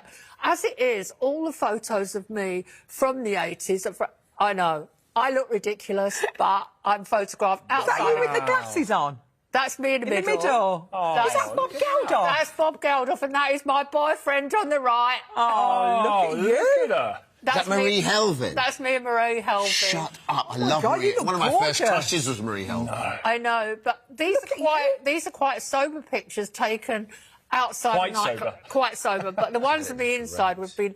There is one really, really bad picture of me coming out of a club at 3 o'clock in the morning, which luckily they couldn't find today, and I am wearing cycling shorts. No. I look shocking. I've got a vest on and something, and I've been on full rave for Love it. Yeah, you've had a think- great life, haven't you? I think, I mean, I really feel for the younger generation for Yes. this. Because really, firstly, two things. You're not someone else's content. You like someone just shouldn't have the right to go up and just shove a camera in your face if you're dancing. So how do you feel if you was having a meal and then there's some content creators in the background and not, you're in the background? Not particularly happy. Would you go and say something? I think if they asked permission, might feel slightly different. If it was with my family, absolute hard no. But if it was on my So own... you'd go over and say, Yeah, listen, can you 100%. turn your cameras on? But I think the great thing about growing up when we grew up, one of the great things is you went out without a mobile phone. You went to a club and you had a great night. You No went one to knew a who gig you and you was. had a great night, right? And Yeah. when you lost your friends, they were gone. Yeah. Like, you know, that was left it. you You didn't again, see didn't them they? for the rest Yeah. of the night. And there's something wonderfully liberating about that. You didn't wake up the next day going, did someone have I take done? a picture of me? Yeah. Like, But something in ominous a has mess. happened because now there are even these glasses that have cameras in, they film and you. Kylie Jenner has promoted them, and I just think. But think about it, darling. Think about the fact you're flogging a pair of glasses that can film women without them knowing it. I think it is it's so weird. absolutely dystopian. this. Yeah. It's like, you know, you're asking people to go and have fun on a night out, and the young people are totally terrified. Everything they've got to go on in their life at the themselves. moment, like the cost of living crisis, this whole, you know, this whole generation of kids that can't get a job. The one thing they need to do is be able to go out and have fun with impunity. Do you know what I mean? Not that fun is then carefully curated and sterilised for social media, For sure. because that's what they feel, because they're fearing what it would actually be like to live. They just go and remember what Avicii said. Yeah?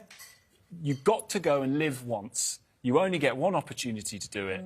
You let the hair down and you go for it. This man's a Oh, scribe. that's a lovely point to end on there. Thank you, Tom. And thank you. Thanks, Janet. Janet, it's so lovely to have you. Thank you. Look at a star back in the day. Let's I feel like we should all stand and applaud. Oh, don't. No false hair pieces in those photos. Come more often. More pictures of Janet from the 80s, please. Yes. After the break, Johnson Road is in the kitchen for us with a delicious chicken schnitzel that can be made in under 20 minutes. So see you after this.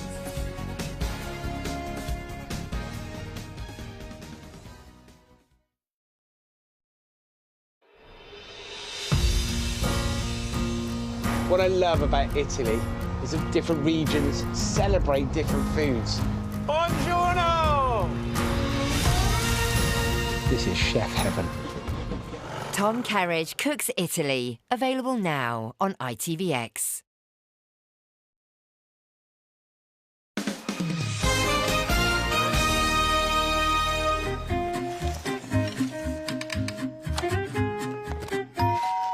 Lakeland, proud sponsors of This Morning Food. Welcome back. Food now. We're continuing our week of speedy dinners, putting our chefs to the test with family meals that can be ready in just 20 minutes. Yeah, Johnson Road is taking on the challenge today, making a delicious chicken schnitzel. Oh, doorbells and sleigh bells and schnitzel with noodles. And this is interesting, you're right, because schnitzel traditionally has actually got breadcrumbs on it. So it comes from somewhere like Austria or Switzerland, and it's usually got breadcrumbs, flattened out piece of meat with breadcrumbs on the outside, yeah, baby. fried quickly. And what happens is the meat steams inside the breadcrumbs. That's why it's so tender. So it cooks really fast, but it stays nice and tender, and you don't need much fat with it. So you can use a lean piece of meat. Thus, we're using chicken breast here. And I'm going to get this into the fry pan first, so it's actually cooked. Do you beat it flat? Yes. And so it's nice and flat? And I'm going to show you how to do that. But first, I want to get this in, because I'm just going to flour these bits of chicken. Yeah. This is actually one chicken breast. These two pieces will be... That's one chicken breast? That's right. So it's interesting your conversation before about size and stuff. Yeah, but once you do a chicken breast and you bash it out, you can see... and this has got egg on it. Look at that. So I'm just going to do this. John, what are you dipping that into there? Egg and Parmesan cheese. But again, I'm going to show you all the process, but I wanted this to be cooked. You want to get it on, don't you? Because I do not want to serve anybody raw chicken. No. Yeah, it's not going to happen. No, there's no way in the world. Not on your watch. No way in the world. But it's a sort of a nice little process. I'm going to do this, and then I'm going to show you what goes on next. Oh, lovely. So, we're going to let that fry away nicely there. Wash my hands. Yeah. Right. So let's go back a step. Let's talk about a chicken breast. Chicken breast is an amazing thing, really versatile, but we do know they dry out. Yeah. Yes. They dry out really, really quickly, and that's why we're doing this. So that actually, I'll just turn this up. Thank you very much. So what I'm going to do is I'm going to take the chicken breast, and it's got two sides to it. It's got a sort of rounded, sort of what I would call the sort of heart side of it. And you turn it over, and on the inside you have a small fillet that comes off it. Yeah, that's my bonus chicken. That's right. So when I cook that, that's the bit I'd sort of put to one side and eat myself. Really? That's the taxman bit. Yeah. Open it up, open where that is up, turn it around towards you, and then you slide a knife across the inside of that, and then open the chicken breast all the way up. Oh, wow. So you've now got a butterfly. So that's your butterfly. Put that away. Then I'm going to actually then both bash it out as well as butterfly it. So you can just butterfly it and then crumb it if you wanted to, but this way you're going to get the thin, and it's going to be the same thickness all the way through, which means that it will cook at the same speed. So you don't have to worry about it too much. Well, you're going too high now, my friend. Oh, yes, I know what you're like. You've just got to get it right, haven't you? I do, yes. So glad we got induction. So, I quite like them, you know. So, then you just cut that chicken breast in half. Like that? You cut it like that? Down there, and then you've got these two pieces. Look at that. There, and you've got yourself... So you now see that I'm going to be able to feed 4 people with 2 chicken breasts. Right. So, I'm just going to turn this over. Now, here's a secret for you. So what happens is called stick or not stick. So I'm going to wash my hands again, because I've washed them 3 times already, but nobody saw me. And then what you've got is what are called stick or not stick. Right. So if you move something like this and it sticks to the pan, what it means it's not cooked. Is that what it means? Yeah, don't try and turn it over. The reason it sticks is because the proteins aren't cooked enough. Ah. So this is just egg and parmesan. So we're going to do that. I'm going to turn that over.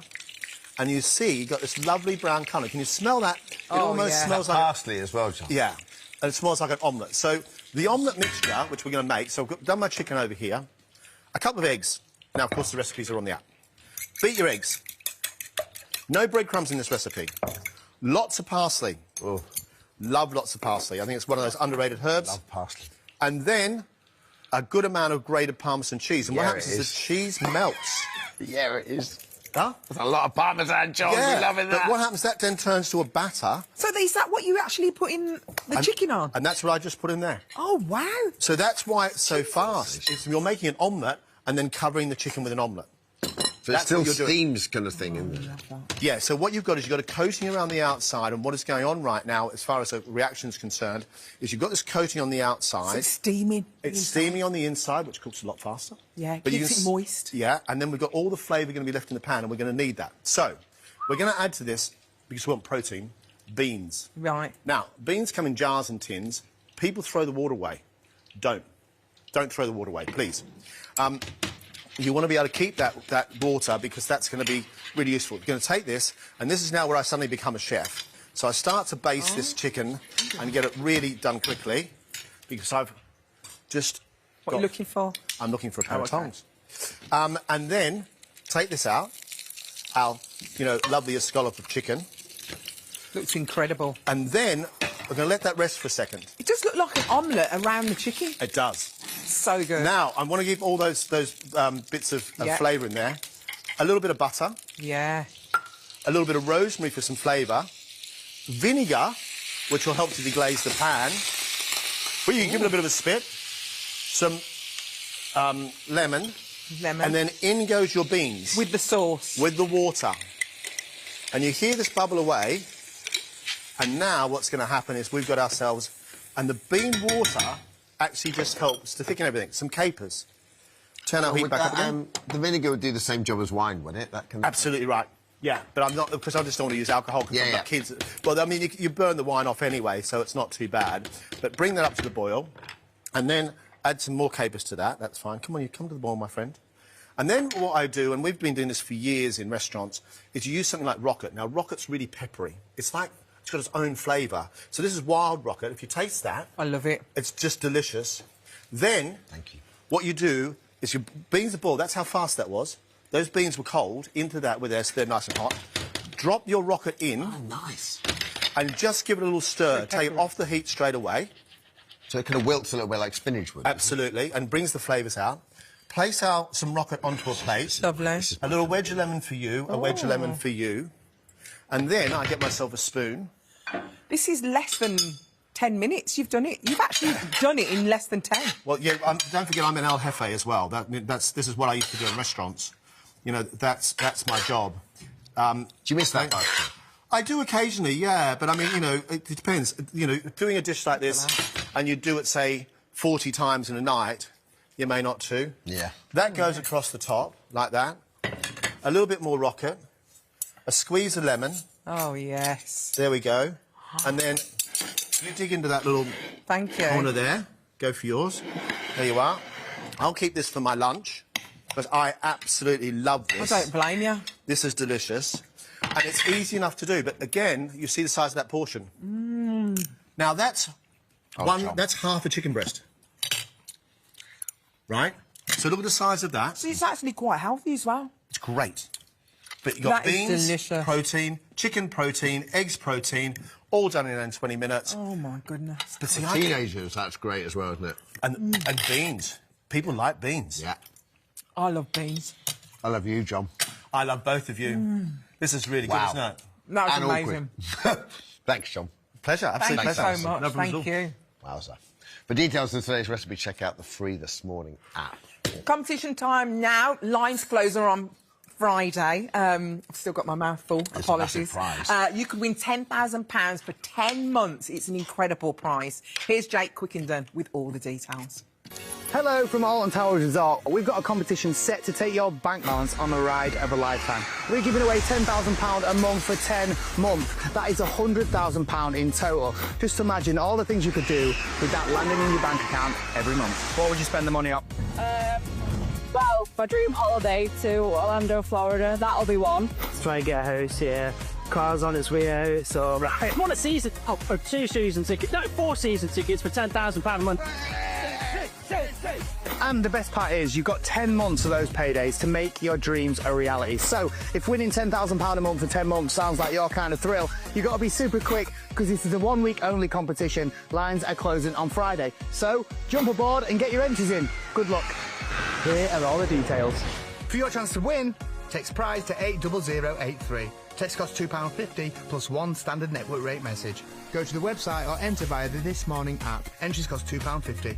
Call 09076 190083. Calls cost £2.50 plus your network access charge. Or post your name and phone number to CD30 PO Box 7558 Derby DE10NQ. Entrance must be 18 or over. Lines close on the Friday 24th of July at 4 p.m. We may call the winner live between 7:30 a.m. and 1:30 p.m. after all entry routes close. Good luck. Best of luck. Still getting over that chicken. That is the best lunch I've had in ages. You've got to try that at home. You really have. I've almost demolished all mine. My pan, I've actually eaten from the pan. It's lovely. I feel Still great. to come. With 1 in 8 car hire customers being charged more than expected, consumer expert Grace Farrell's helping get on the road. Well, that's this summer. And whether you're heading away or choosing a staycation this year, Steve Wilson's net sharing the best games and gadgets to keep the kids entertained all summer. See you after the break.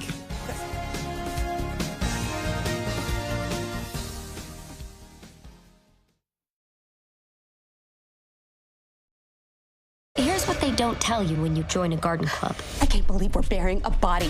First rule of garden club. We all have each other's backs. What did you do?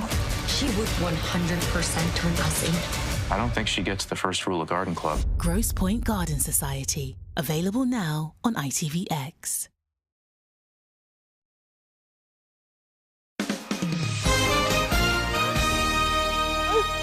Welcome back now. Summer holidays are officially underway. Whether you're jetting off abroad or simply trying to survive the next 6 weeks at home, do not fear. Steve Wilson is here with the latest gadgets to help keep the kids entertained. Yes. 2 hits today as well, so we've got some fun stuff coming up. We have got some fun And you've stuff. got the ultimate kids here in Dermot and Alice. Hello. Yeah, good.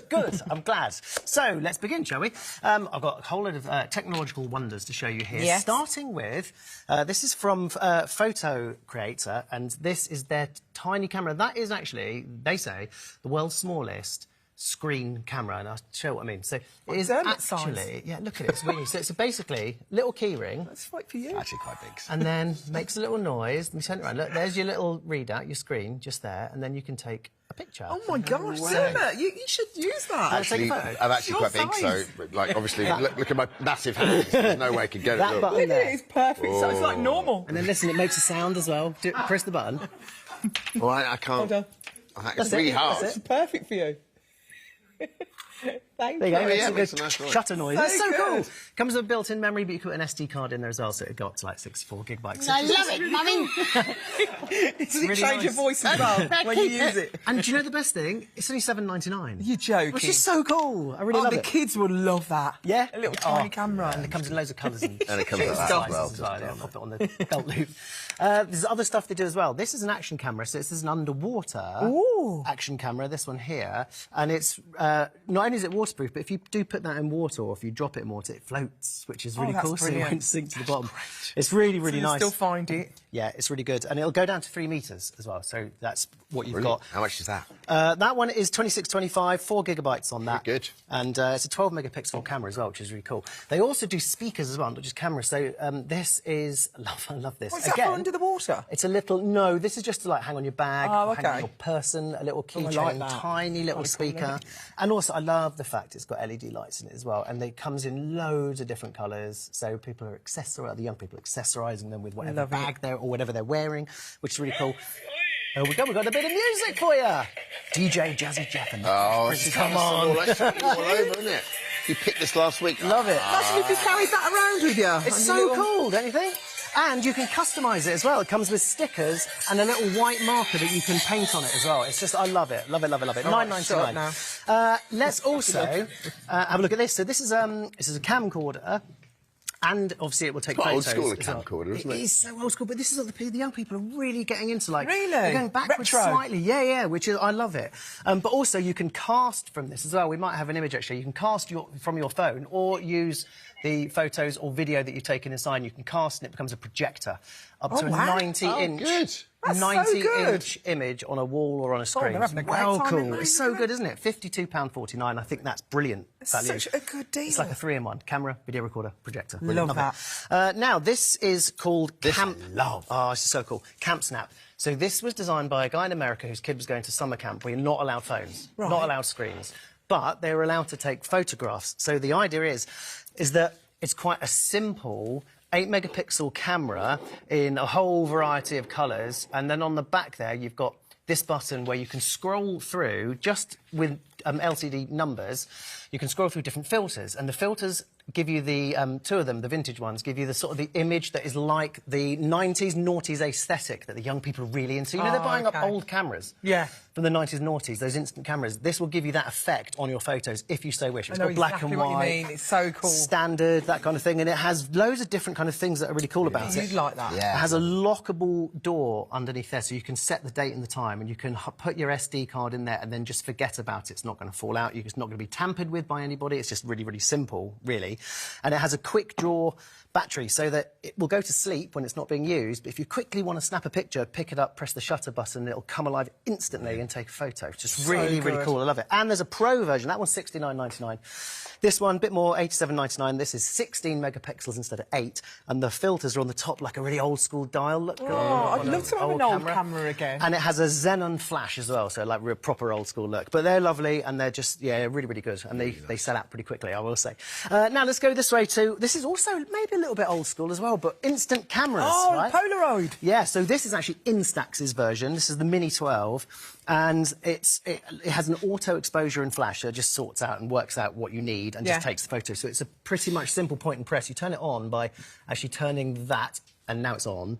And then also, if you turn it again, it gives you a close-up version. So normal close-up, like that.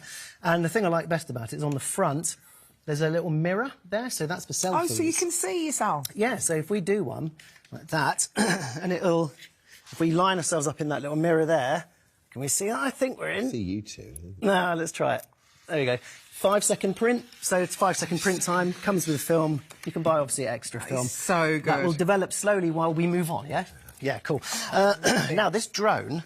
that is 69 quid. Now, this drone here is... I love this. 3228.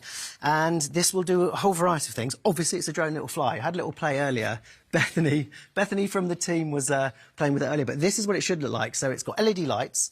It's got an HD camera in there, 720 HD camera, so it'll take photos, it'll take video. If you do hand signals to it, it'll take a photo or it'll take film just on your hand signal. The future. You can use the normal controller, like you can see there, but you can also put your phone in the controller and then you can see what you're viewing. It's so cool. And it also has voice control, so you can tell it to go forwards, backwards, that kind of thing. And it's relatively simple to fly. See, why has that guy in that clip got, like, a mask on? Like, just because he's cool. Oh, right. Oh, look. This guy's much cooler. This is Bethany on our team having a little play with it earlier. First time we've got it out of the box. And it's such fun. I'm running away from it there as well. But if you want to have a little go, having a little fly... How do you do it? 32 quid. I know, it's incredible. It does so many functions. This button here, this one, that's it, launch. Oh! Standard first drone go. See that button there? That's your launch button.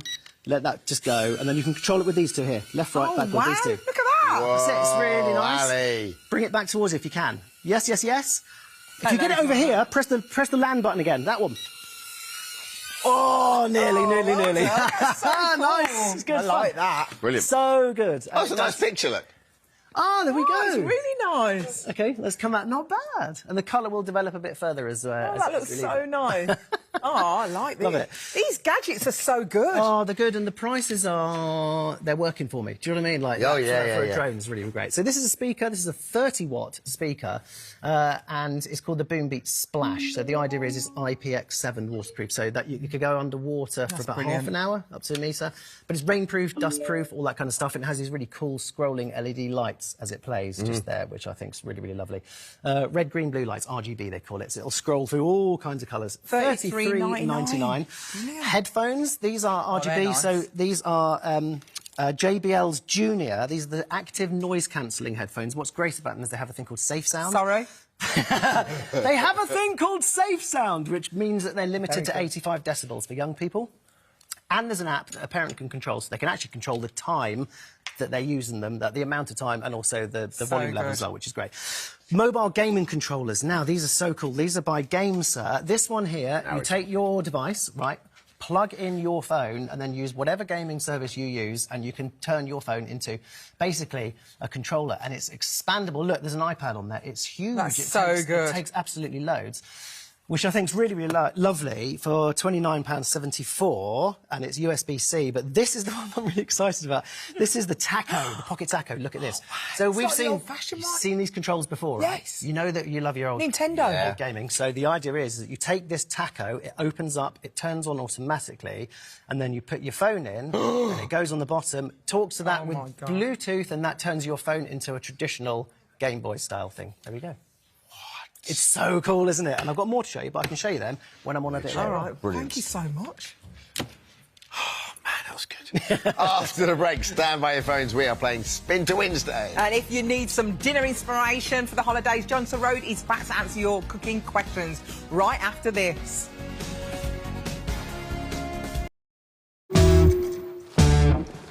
I'm wearing my trunks, Melanie. 2 new recruits. Where have you joined us from? The Falkland Islands, sir. I told you we had a French accent. This for me? It's cake, no. It's a self-portrait of my vagina. Piglets. Available now on ITVX.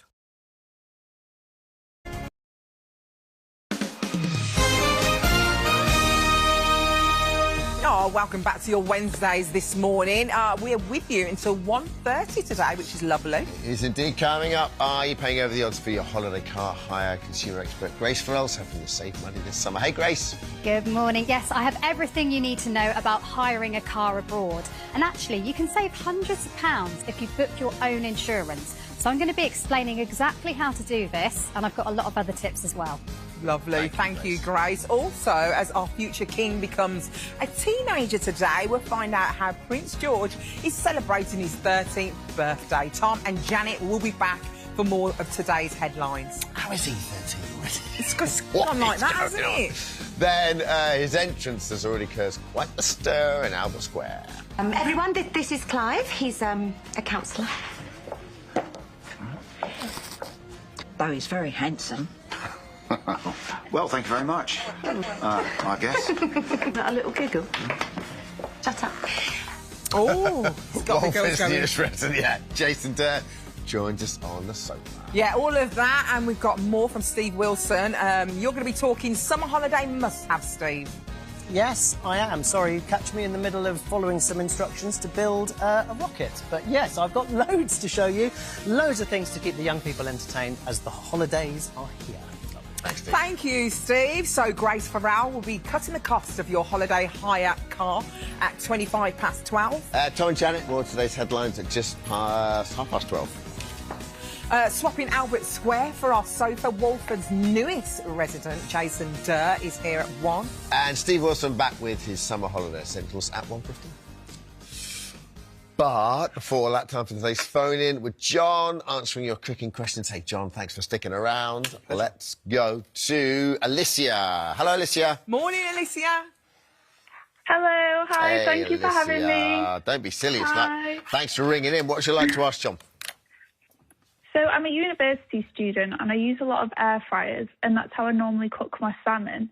and I really like salmon skin, but it's never crispy, and I don't want to use too much oil or butter. So what's the best way to get the crispy salmon skin? Great question. It's a great question. It's very, very difficult in air fryer. However, the easiest way to do it is to take the skin off. Oh. So take the skin off first, and then what you do is you cook the skin separately.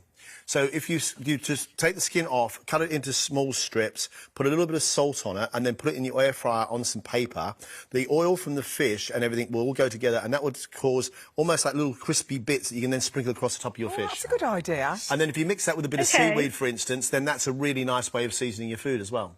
But salmon skin doesn't become crisp because between the layer of the skin and the flesh, there's a layer of fat.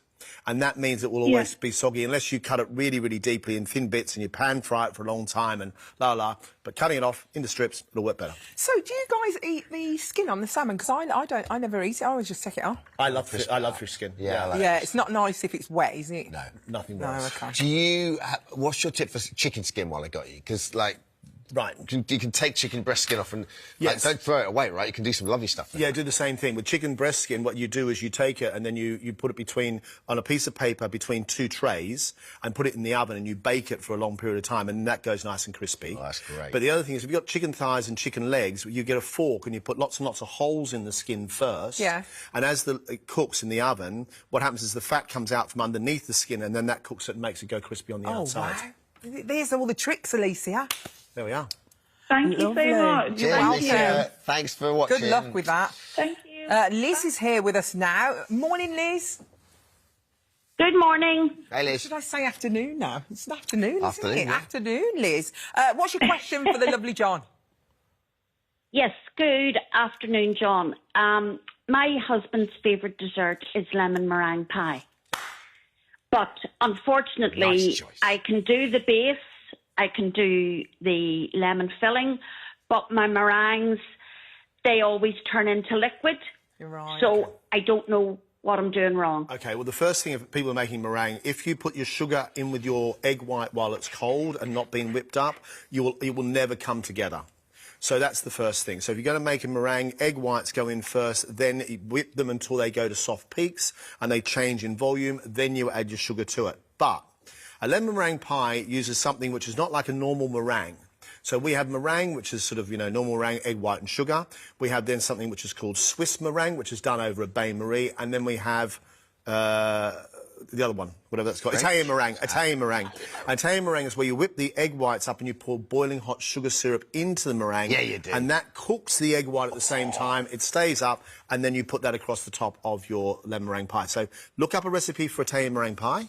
So Italian meringue, and follow that process, and then you'll get perfect meringue. Oh. I think, Liz, that John should knock one up right now, just to be sure we're doing the right thing. Is that possible, John? Oh, that would be lovely. Yeah. It would, but the thing is, by the time you make the base, you make the filling, and if your meringue doesn't go right, you've talked 4 hours worth of work, and I'm sure it must be really disappointing. It just ruins it, doesn't it? Yeah. The other thing is, just do the lemon pie and lots of cream. Lemon cream pie. Yeah, but you know what? Lemon meringue is... Oh, no, the meringue's the best bit. Yeah, absolutely. Liz, you're going to smash the next one. Yeah, go on, Liz. Send us a picture, Liz. Send us a picture. Send us a Thank you. pie, Lovely Liz. speaking to everybody. See you, Bye. Liz. There is another way of doing that, and actually Send us a pie. if you cook pavlovas separately, so pavlova's slightly different, whereby you add sugar, but then you add corn flour and a little bit of vinegar. You change the texture, so the outside is crisp, but the inside is soggy like marshmallow. Yeah. You make those, and then put those across the top of your lemon mixture, and you've sort of got a crushed lemon meringue sort of pie mixture. How do you remember all this information? It's just there. I've got lots of it. Yeah. It's just there. Let's go to Margot now. Morning, Margot. Afternoon, Margot. Whatever you're feeling, Margot. Yeah. Hi, everybody. Hey, Mark. Hello. Hi. I cooked some pork pâtés the other day, and I did it to the recipe, but unfortunately, when they came out, they were quite dry, and I thought I didn't overcook them, and I didn't have a sauce with it, so I was a bit disappointed, and I'm just asking John where I went wrong. Well, it depends on what you did and what the recipe was. Did you have an egg yolk in the mixture? Was there any egg? Yeah, an egg yolk. OK, fine. And then the other thing, was there any breadcrumbs or anything like that in the mixture as well? Yes. Yes. Okay, so with Yes. your And breadcrumbs, onions. use fresh. So cook your onions first, and then take your onions off the stove. Put your fresh breadcrumbs in the, and make sure they're fresh, not dried breadcrumbs. And then add to that a good tablespoon of milk. Let the milk will be taken up by the breadcrumbs with the onions. Season all that first, then let it cool. If you put the hot mixture in with the minced pork, it will dry it out and it won't hold together properly. Once it's cool, then add your egg yolk to it. Make them nice and flat. Cook them on a hot heat. Get the colour on the outside. Turn them over, and they should be absolutely perfect.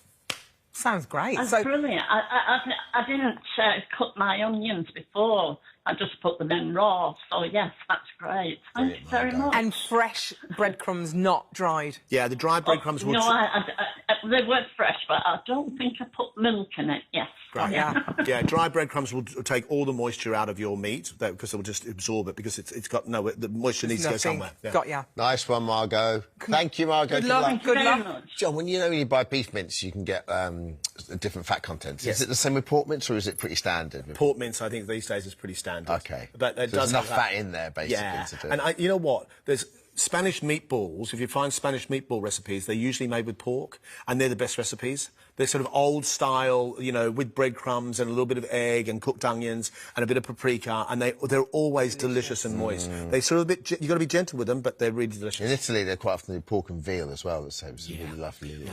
Let's go to Kitty. Come on, Kitty's got a Kitty, how's it question. going? Hi, Kitty. Hello. Hey, Hello. Kitty. Good morning, good afternoon, everybody. Kitty, what you got for us? Well, the thing is, I saw John about a year ago, and he was doing a Thai green curry. Oh, yeah. Ooh. And the thing was that I was asking about was he did something with the seeds in the beginning that made them pop. Yeah. Right. What was that? Yeah, good question. What, John, what was She it? can't remember what it was. What was it? Well, so probably what I would have done... No, it's not that I can't remember what it was. It is, actually. That's the afternoon for you. Go on, Kitty. Good on you, Kitty. Right, so the thing is with green curry you use fresh ingredients. So it's fresh green chilies, whereas red curry is always dried chilies. So lots and lots of fresh ingredients. You can buy curry paste, whatever you do. You fry the curry paste off first. Then what you do is you put in palm sugar, and you cook that with the sugar, and the sugar increases the heat and makes it really, really rich. A little bit of fish sauce. And nowadays in supermarkets, you can buy little packets which have lemongrass, galangal, Thai basil, all sorts of stuff already, like a Thai kit. Drop that in with your paste first, then put your protein in, like your chicken, cover your chicken and everything else with that paste first, then put your coconut milk in, bring it to the boil, let it cook for about 15-20 minutes, and then take it off the heat and let it sit for a couple of hours. And you'll get really lovely, rich flavours in there. Now, the coconut milk, is that the one you get from the tin? You don't have to break the coconut, or You don't have to be going climbing the trees and getting it yourself. And just straight from the tin. And just as a definition, what's inside a coconut is coconut water. Coconut milk is by grating coconut rind and then mixing with water and squeezing it out. That's what makes coconut milk. They're two completely different things. But when you buy a tin of coconut milk... did you say? Sorry? I'm writing this down. Palm sugar. Palm sugar? We'll send you a note, Kitty. How's that? We'll send you a recipe. How's that? Do you know what? Honest to God, I'd be delighted. And so would we be, Kitty. We would be. Oh, Kitty. I'm in love with Kitty. You've just given us a little... Thank you so much, Kitty, for getting in touch. Thank you, Kitty. You're gonna have the best Thai curry ever. Go on, Kitty. All right, Jill. Jill, what's happening with Jill? Jill's emailed in. How do I cook the perfect boiled egg? Every time I cook them, I cool them down, I peel them. I'm finding there's always a black ring around the yolk. Never looks very nice. So how can I boil a perfect egg? Black ring? Yeah, it usually means a black ring around the outside of a yolk of an egg usually means it hasn't been cooled down enough and it's been cooked way too long. It's got to do with the way in which the sulphur reacts. So, boiled egg, great boiled egg. You like your eggs how long? 6 minutes. Yeah, so boiling hot water first. Take your spoon, put your spoon into the boiling water first so it's warm, then put your egg on it. If you drop your egg into the water... It cracks. It can crack. So put it on the stove first. Always, not eggs out of the fridge, always from room temperature. Up to the boil, bring it slowly, 6 minutes, take it out, put it into a container full of cold water, like that. Let it sit for a second, and then you can take that out and eat that hot. If you want to cool it down completely, then just put a little bit more cold water and let it sit in the cold water. But take it out of the cold water within 10 minutes, otherwise you'll end up with that black ring. I got this from him. There you go. 6 minutes. And it works every time, isn't it I'm amazing? really pleased. And then, when it is cooled down and it's hard-boiled, then it's egg mayonnaise time. Yeah, and remember that the round top of the egg, with the sharp end of the egg, is not where you start the peeling at. The bottom part of the egg is where the air bubble is, so crack the bottom round a bit. No. And then that way, then you'll be able to peel it faster than trying to peel it from the top. Jane wants to know, what is the best way to cook vegetables to retain their colour and taste? Wow. Now, you had something on this like this on the weekend. So me and John were talking about this, because I saw a recipe on the weekend that Elliot Grover did, and you put veg with a small bit of water in the pan with some butter. That's it. It's called Vichy. So it's a way of cooking it with Vichy, which is really used to be 50% water, 50% butter. So the idea is... a lot of butter. Yeah, but you don't have to do that much butter. OK. Anyway. So what you do, say you've got a pan full of carrots, which you've cut and they're sort of sliced. Yeah. You cover them just with water and put a good knob of butter, a little bit of salt and pepper in it, put a lid on it. Cook them for about sort of 8 or 9 minutes, maybe less than that. Take the lid off and then let the water evaporate, and what you'll end up with is a sort of lovely emulsified mixture of the butter and the juice from the carrots and all the flavour of the carrots in the pan.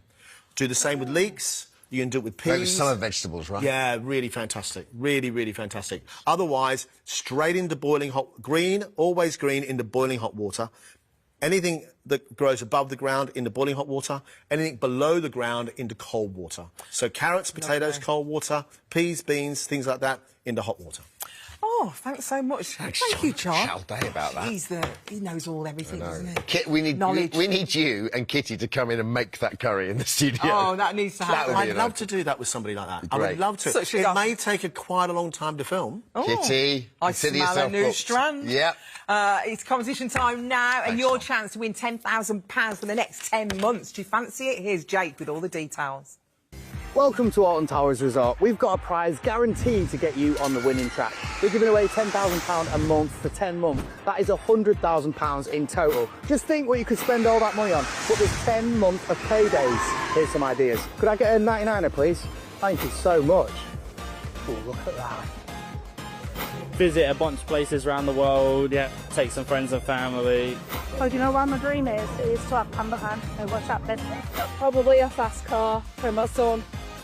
So that's what they'd do, but they've still got months and months of fun to fill. Now, if you want £10,000 a month in your bank account for 10 months, and you've got to be super quick, just like this ice cream, it's not going to hang around for long. Lines are closing on Friday. So give it a shot to win the jackpot. And here are all the details. This is melting badly. For your chance to win, text prize to 80083. Text costs £2.50 plus one standard network rate message. Go to the website or enter via the This Morning app. Entries cost £2.50. Call 09076 190083. Calls cost £2.50 plus your network access charge.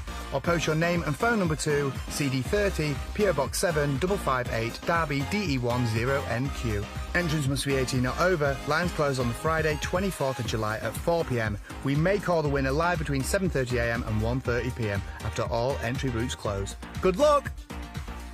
Best of luck. Good luck. Now, I just before said stop tapping, and what do? Sorry, you wait for us to come back on the telly and you start tapping. How many times do I have to tell you? Sorry, stop the tapping. I hope you're ready and waiting for that phone, because it's time to play Spin to Wednesday!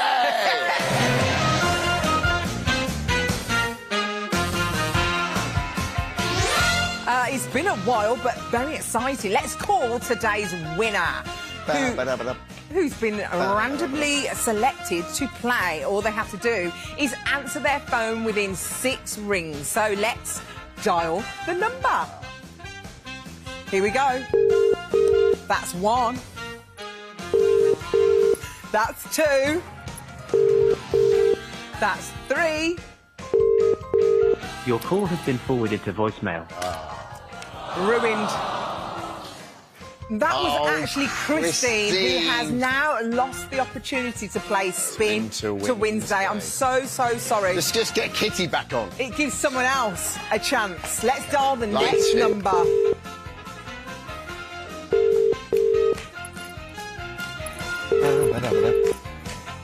I've lost it.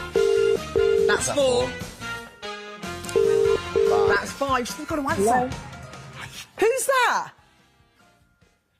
Hello. Hello. This is Alison and Dermot O'Leary. Who's on the line? It's Leanne. Leanne. How's it going, Leanne? Hello.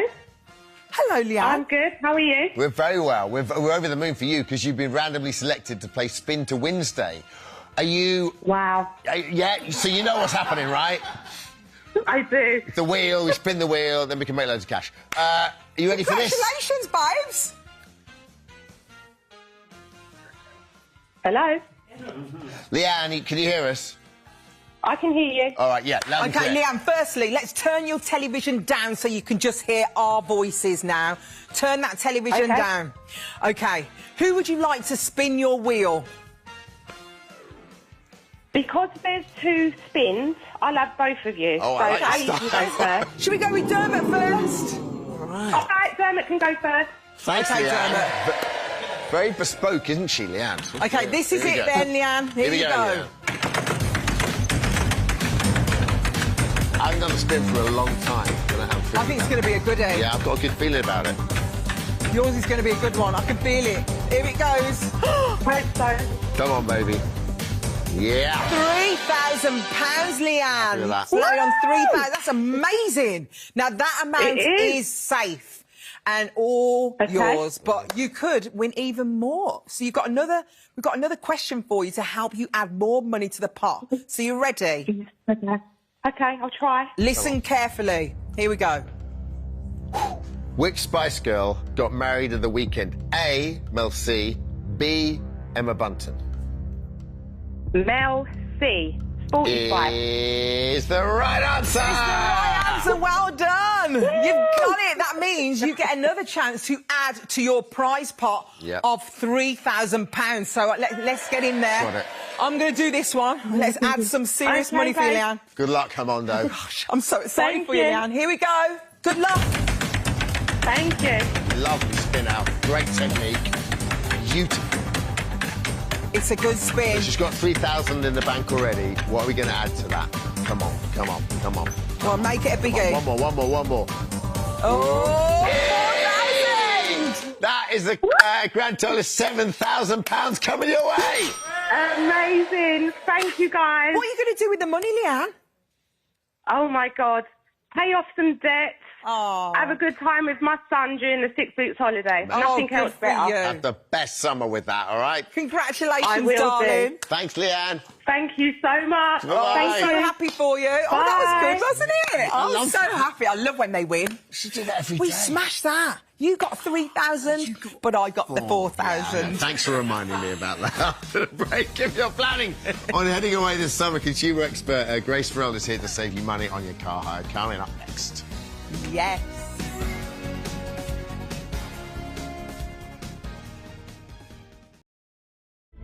How do you do that? Obituaries. If my purpose in life is to kill, I think I'll make some rules. Everything must be a mishap or suicide, an act of God, or a sex act gone wrong. Obituary. Available now on ITVX.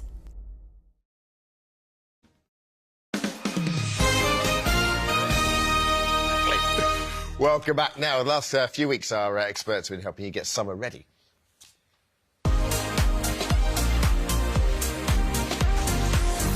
Well, that was worth the wait. Thanks, guys.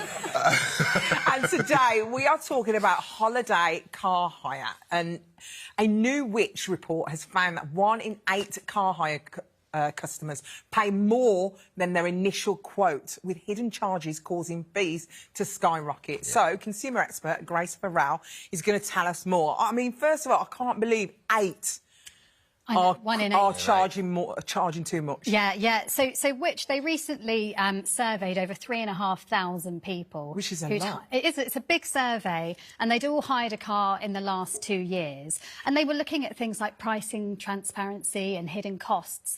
Now, for a bit of context, the Competition and Markets Authority had to intervene around a decade ago in the car hire industry because of problems with this. And they asked the major rental firms to make improvements. But this research that Which has done has found that holidaymakers are still being caught out by this. So, yeah, 1 in 8 people said that they ended up paying more than the price that they were quoted when they booked. Is there anything you can do about that? Is that just...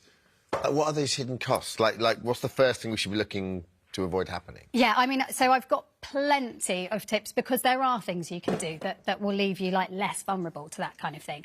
I mean, one thing I would say is to go with a firm that's known for having good customer service. So Which rates car hire firms, and in 4th place this year they rated Alamo. So Alamo is an international company. You can hire it in the US, lots of other countries. Then in 3rd place was a UK firm, Arnold Clark. I've not used them before. They're very, very good. Scottish company, yeah. Yeah, very Scotland's trustworthy. first billionaire was Arnold Clark. Really? Yeah. Well, good hire company. I've used Alamo. Go on, carry on. Yeah, and then so 2nd place and 1st place, actually, it's funny. So 2nd place is C-Car. Never heard of that. Yeah, well, 1st place is Auto Horizon, and they are both based in the Canary Islands, which is why you might not know them. OK. So it's actually a really good place to hire a car, the Canary Islands. So do you think the extra costs are because we see something on those price comparison sites? We see something and then literally it's a completely different price once all the insurance goes on? Yeah, that can often happen. And a lot of it does come down to the rental firm that you choose. So, in my view, the easiest way to find a trustworthy firm is to actually go via an online broker. And Which recommends one called Zest Car Rental. And it works a little bit like a comparison site. So we've got footage of it here. I mean, this is what it's like if you're using Zest Car Rental. So, yeah, it's a bit like a comparison site because you select the kind of car you want, the dates you're going. And you can do this in any country? Yeah, so Zest operates in lots of different countries, and it will show you a long list of different options from the big firms, but also a lot of local firms as well. And when you book with Zest, it always includes all the fees, so you're not going to be stung by any hidden costs. That is the price. Later. Once you see that price at the end, that is it. Exactly, yeah. And you get extra protections as well. Exactly. It's so much easier because you get 24/7 customer support, breakdown cover, free cancellation, the whole shebang. It's not that expensive either. I mean, booking through Zest is around £27 a day on average, including everything. Such a good idea. But I wouldn't say avoid comparison sites. If you don't want to go through an online broker, they're still a good place to start. You can get a rough idea of how much it's going to be. Yeah, because it's so good for showing you lots of different options in one place.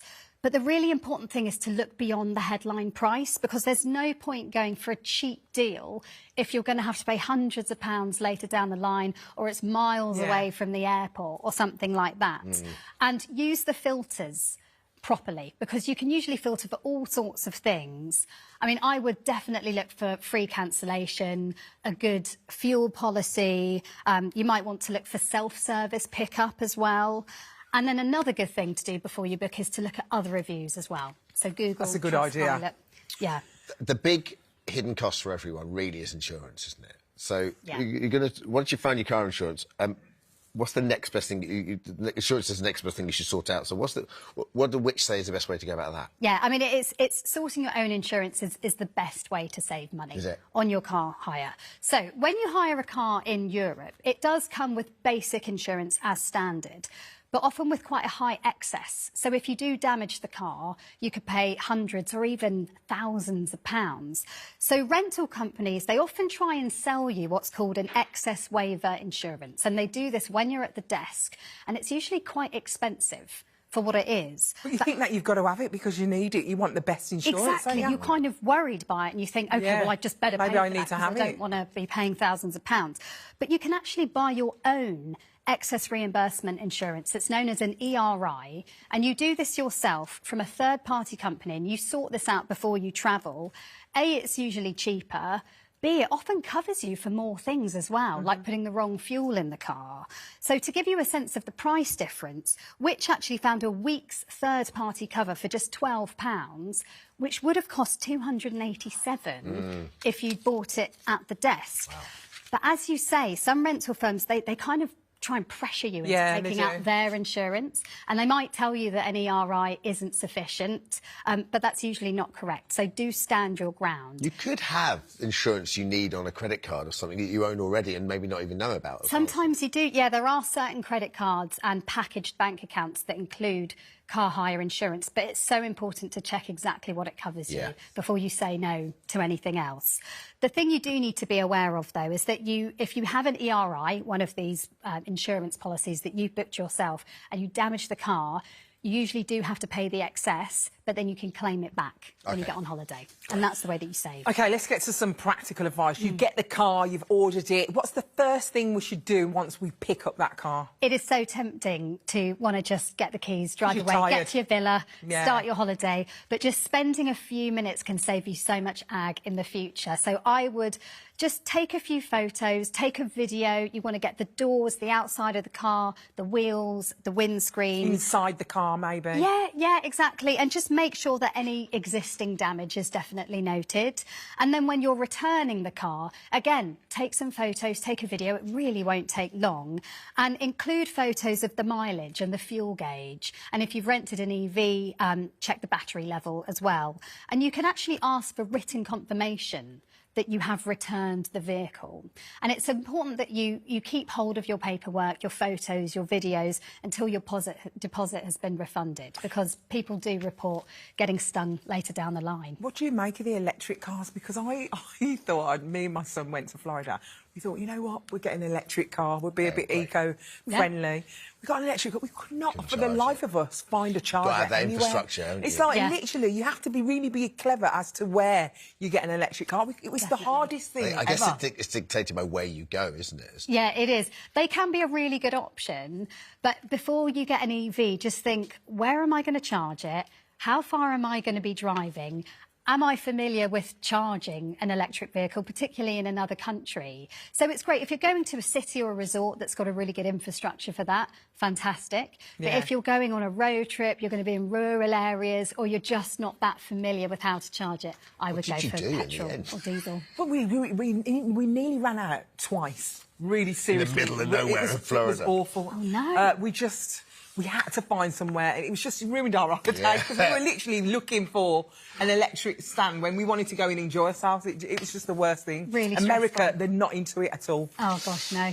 Any other tips? Any other tips before we go? Well, I mean, if you think you've been unfairly charged, don't just accept the charge because it's been taken from your card. Yeah. So ask the rental company for a full explanation and their evidence and any repair invoices they've got, and then compare this with your own evidence. And if you still disagree, then you can make a formal complaint. And there are bodies that you can reach out to, like the European Car Rental Conciliation Service or the British Vehicle Rental and Leasing Association, or you can speak to your card provider about opening a case that way. But yeah, I would say so, honestly, so helpful. Oh, so much. Good. And it does make your holiday so much better when you've got a car, doesn't it? It literally elevates it to the next level. Yeah, absolutely. Get to see so much Love having more. wheels. Yeah, absolutely. Yeah. I love it too. Thanks Thanks, you, Grace. After Brilliant the break, it's official. Women need more me time than men. Tom and Janet are back to discuss that and more of today's headlines. We'll see you after this.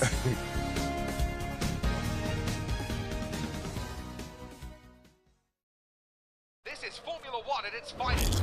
It's lights out, and away we go. That's ambitious from the beanbag. No, she's overcooked it.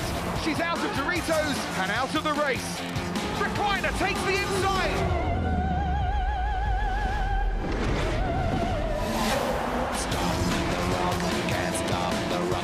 He pulls the lever. What a moment. Doritos, official partner of F1. Look at this. We're going to sabotage together. Let's cause some chaos. Welcome to Couple Goals. To the applicant. To the backstabber. Saturday nights are made for mayhem. Sabotage! Celebrity Sabotage. Available now on ITVX.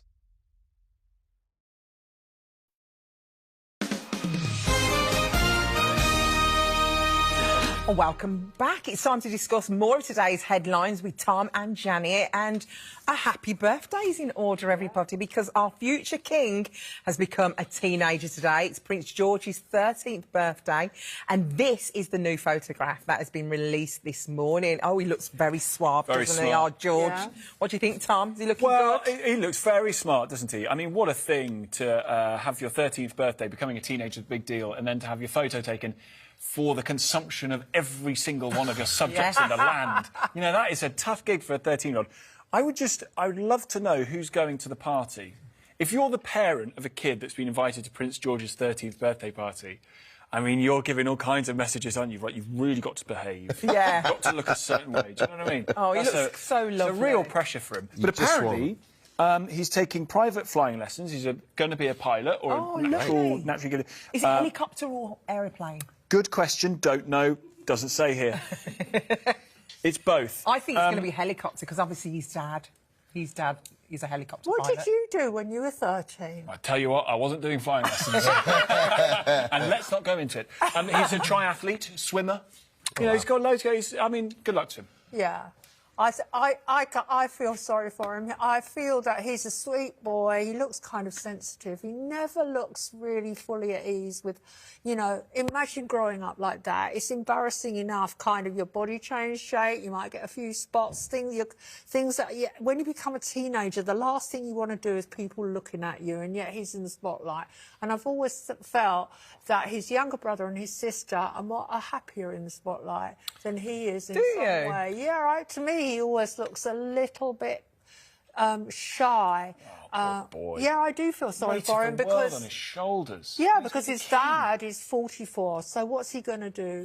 But his mum and dad do keep them quite sheltered. These mum and dad are great with the kids. No, they have a lot of private time. I think the most important thing is, and you can, like Ali says, from what we know, it certainly looks like that. Is, you know, he's only 13. He's still a child. You keep that childhood going as long as you can without that weight. And also, you do hope that his teenage years are not intruded upon in the same way that his uncles, Prince Harry's, were, or Prince William's when he was a teenager were, and they've, you know, just give them the space. What do they call it? The golden prison of being a member of the royal family. I mean, would you really want it? Would you really want that, all that pressure? Yeah, you would hope that for the time he becomes king, the world will look in a slightly different way. The royal family will operate in a slightly different way. Well, that'll be at least 40 years down the line. So, again, when you're 13, you might have all sorts of ambitions in life. I think teenagers change the idea of what they want to be and what they want to do so many times between 13 and 18. And yet he knows it's all mapped out. And, you know, providing Prince William's in excellent health, it'll be at least 40 years until he becomes king in his own right. Then he should be able to go and live a normal life and have a career and have a trade and do those things. Do you think he might actually do, like, a real job? Well, I think that's the positive way of evolving the royal family, you know? I think so. Going to be a helicopter and or plane pilot, depending on his current So cool. A new survey has found that 40% of women admitted to needing 2 hours of me time a day. So... I need 4. Do women need more me time than men? Janet. Do you not like this? Well, I just don't see how it's... I just don't see how it's different. I just think it's like... I was at one. I just think it's just a headlines plot. I think people need me time. I don't see why it's sexy. You don't think that the women in your life perhaps need more me time than you might do? I think they need me time. Because a woman's role is to plan, manage, orchestrate, take responsibility, shoulder the load, listen to everybody moaning, get everything done. Sounds a lot like my role. I was going to say... Being a woman is like being a production manager, except you're not doing the Odyssey, you're just running a household. I mean, that just sounds like my world. I mean, I just think the world does your world sound like this? Imagine the embarrassment. Every single month you have to go through a period. We never know quite when it's going to come. The embarrassment of that, having to go through that, looking after the children and things like that. I feel like, as a woman, we do and have a little bit more stress than a man, and we do need a little bit more me time. Stress just manifests itself in different ways, ladies. That's all I'll say. Tom. Help. I was going to say, they bail you out big time on this one. The quote here from one of the ladies involved in this study. Quote, the mental load for women can be exhausting because the brain is rarely given permission to fully switch off. Correct. Women often feel as though their mind is running a background programme all day. Yeah. Yes. Yeah. Well, same here. I mean, come on, you know, the idea that it's only stress because... So are you planning the week's shop? Are you planning what the food's going to be? Are you planning what... I'm worrying about it. You're worrying, but What there's we're a gonna have whole in. difference between worrying, actioning and doing and putting it in. And when you physically finish this doing hard day's work here this morning, you go home and plan the meals and cook the meals? I do my bit of cooking. I actually do Your my bit of bit. cooking. What's that then? Well, sometimes Is we that word alternate. bit? We're a Your modern bit of household. bit. Sometimes we What's your alternate bit? between... sometimes my wife will cook, sometimes I will cook. I got a call last night. What's in the fridge? They're coming back from the cinema. What's in the fridge? Oh, I don't know what's in the fridge. I'll buy some chicken on my way home. I'm already stressed about it. Me So time. that is not a stressful thing for us as women No, because we we have have- so Because many you've got things me to happening. deal with it, is what you did. You picked up the phone to me to say, can you sort us out? I just, you know, come What on. does We're resonate, I delegating. think, what does resonate is Delegating. that internal dialogue that you talk about. Absolutely. Like, speak to my wife about it as well. It's, don't stop. Never stop thinking, yeah. Yeah. Even when women are resting, they may still be thinking about what needs doing next Yes. or who needs something from them. I think- Same. If only you was in my body for just one day. Oh, what Do I'd a give. body swap. Yeah, do a body A swap. whole day. What I'd give for that Freaky Friday lovely moment. day. What I'd give to walk in Alison's shoes for a day. 24 hours. Literally walk Just in. because, what I find... Imagine walking into a room and everyone just falling around going, how Imagine. great you are. Oh, You've been... what I'd give for Unfortunately, that. it's Nah. because you mentioned women having periods and I could mention the menopause, and this is what happens. This is always the end result of bringing that up as a subject. The fact it that is we are true, though. biologically It is different. true. Yeah, We it are is true. different. We're different, and it is a fact, whether Tom can cope with it or not, that we do shoulder the majority of responsibility in the house. Yeah. It's true. I mean, look at your life. You've grown up, your mum looks after you, then you get married, your wife looks after you. Like, let's be honest, that's the same with you as well. Yeah, your but it's- wife it's looks to after you, degrees, your mum isn't looks it? after... At what You look point do after the At household. what We're a point far do you more look modern after household yourself? than that now. When do you look after yourselves? Well, all the time. Really? Yeah, help me out here, Dermot, for God's sake. I don't quite know what we're saying we're a modern anymore. household. Oh, Dermot, you've bailed. No, I You don't can't quite know bail what on we're us. saying. I don't like... What do you mean? What Sam was saying? Like, you're always nurtured all throughout your life. You're not mollycoddled by your good Women are not. No. We Exactly. have to Thank nurture you. No, you don't. I just think the world's moved on now. I've known my wife since I was 18. Early days, sure, she was looking after me. But now we've all blossomed and grown up together and it's all fine. And we bounce You along do together. the We're a cooking team. It's a team occasionally, effort. and you talk about it as if it's a big deal. We take it as read that we will take the responsibility the majority of times. Well, Janet, let me say to you, please don't feel that you need to take all the responsibility. We're here too. Dermot and I can help out. What I We would want say- to Yeah, help. I've what seen I would the say now, result in when all I honesty- let my husband do the shopping. Yeah, we want to help. Jars and jars of chutney, jars and jars of hot dogs, random jars of black olives. Well, so you say you don't like the help that they're getting. That's a different question. It's We're so- here to help, Janet. Whatever your heart desires, we can help you out. You just need a couple of minutes. But you need a list as well. You need a list that we do. Yeah. We'll need to ring you from And the they shop. don't lose the list when they wear those shorts with loads and loads of pockets. Yeah. Those tragic shorts that make them look like toddlers. All right, let's move on to a news story. weirdest Okay, the story. summer holidays are underway, and a new poll has looked at some of the worst habits when flying. Oh. Now, let's have a little have you discussion about what irritates us on a flight. Anything, well, flights, trains, you name it, anything where people are playing music out of their 100%. phone without headphones. I mean, they should be banned, they should be in prison. I think general loud eating is, I can't deal with a loud chomper sitting next to me. That's completely no, that can't happen. Really? People putting their seat back without even a look behind, or just, oh, do you mind I'm if coming back. I hate that, can't stand that. How many more do you want? I can keep going. How do you feel about people putting their feet on the seats? Absolute disgrace. Shouldn't be Yeah. allowed. What about you, Janet? I can't stand it on a train. the worst thing on a plane is the person behind you having a baby on their lap that kicks the back of the seat. Oh, so yeah. you're going like... In fact, don't get me started at babies on planes. I wouldn't be in a baby-free zone. Sorry, I'll Do you pay think more. of the stress that that woman is going through, having to think about the plane and the baby? Yeah, Janet. The woman's thinking, that woman's going through, why couldn't it have been with the dad? Yeah, maybe it's with the dad. Because the dad is, because the dad is on the... Well, good point, Alison. The dad should be out See how to you hand. straight away went, that poor The dad woman. should be there. Maybe it's the dad. No, we're just conforming to what you girls said earlier on. Sure you are. Maybe Sure you it are. is the dad. It's inbred. Dad's obviously shouldered some of that responsibility. Dad's on the aisle seat, one removed from the three that lined up. What does people think about putting your makeup on a flight? Fine. I'm all right with everything, apart from just if it's music without headphones or watching something without headphones, or for the love of the baby Jesus, filming something on TikTok that you're not asking permission for, then I'm out. Then stewardess. And get 'em out of here. obviously, anyone passing wind. Well, that happened. That's happened a few times on my flight, and I'm like, it's not me. I think Who is it? Silent but deadly. The loud ones. You know, I was on a No, train just once from Paris to the south of France, and a man got on halfway down the journey, sat in the carriage with me, put his feet next to mine, and started cutting his toenail. No! That ranks as the most... And then you married him. Absolutely terrible. Did you say something? I bet you're quite vocal, aren't you? He was German. He was German, ladies and gentlemen. Well, that explains it. That tells you everything you need to know. He was a German. Wearing those healthy sandals. Very abnormal, I'm sure, for our German viewers. Shout doesn't mean anything.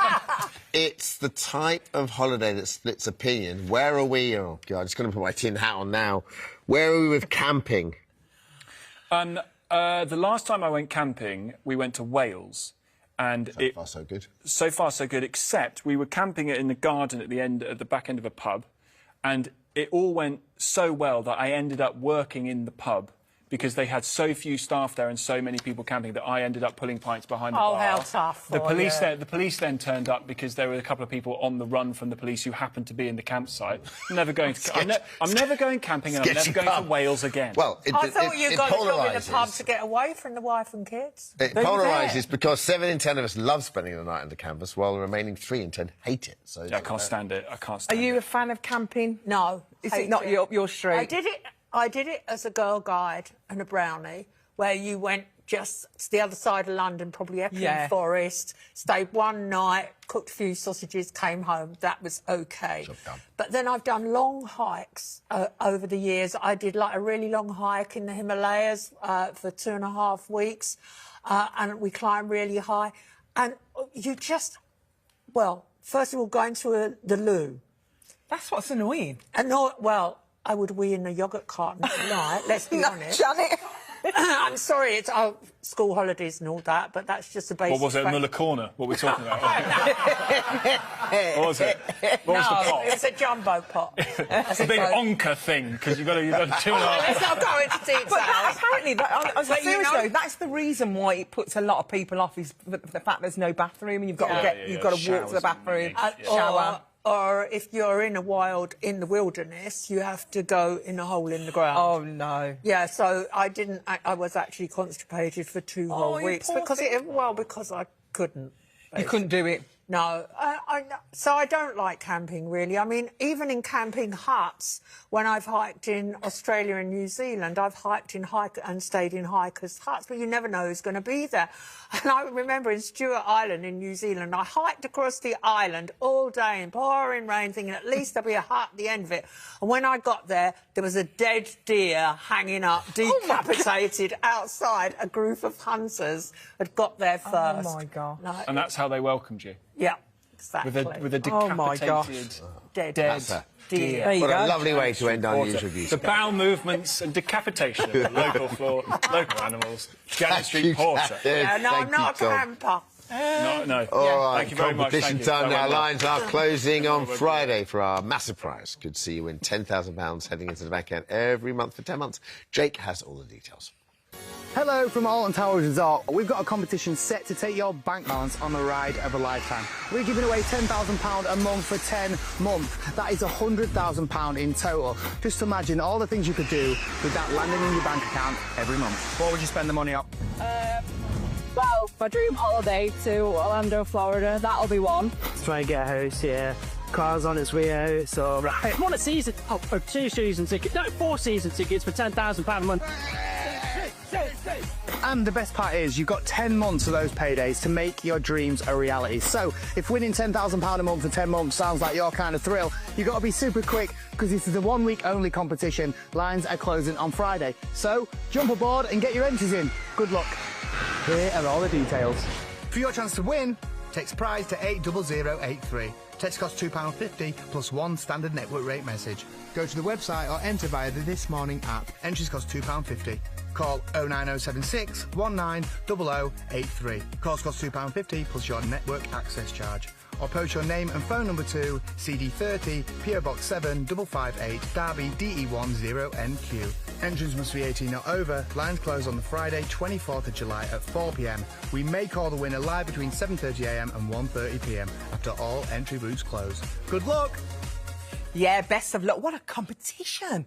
After the break, you'll remember him from Heartbeat and Casualty. And now he's set to be Albert Square's new heartthrob. Jason Durr is up next with our lovely Queen Soap, Sharon. She's going to be here and we're going to hear all the drama from Walford, aren't we? See you after this. Yeah.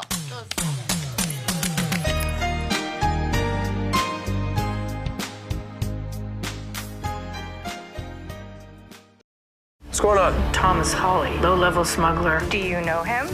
I can't help you. You think you can just walk away with drug money and nobody's gonna come find you? Oi! I've got everything under control. If we find the kids, we find our package. Did you catch the bad guys? I always catch the bad guys. The Murder Line. Available now on ITVX.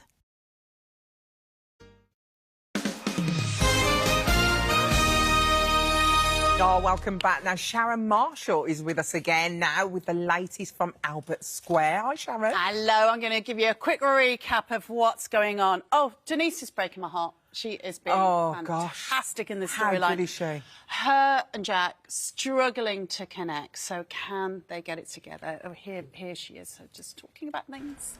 No, Jack? No. Yeah. I take it that's on me. No. You just forced us to confront the problems. I wonder, what will the cancer kill first? My relationship? Or me? What a stupid thing to say. Excuse me? You can't control cancer.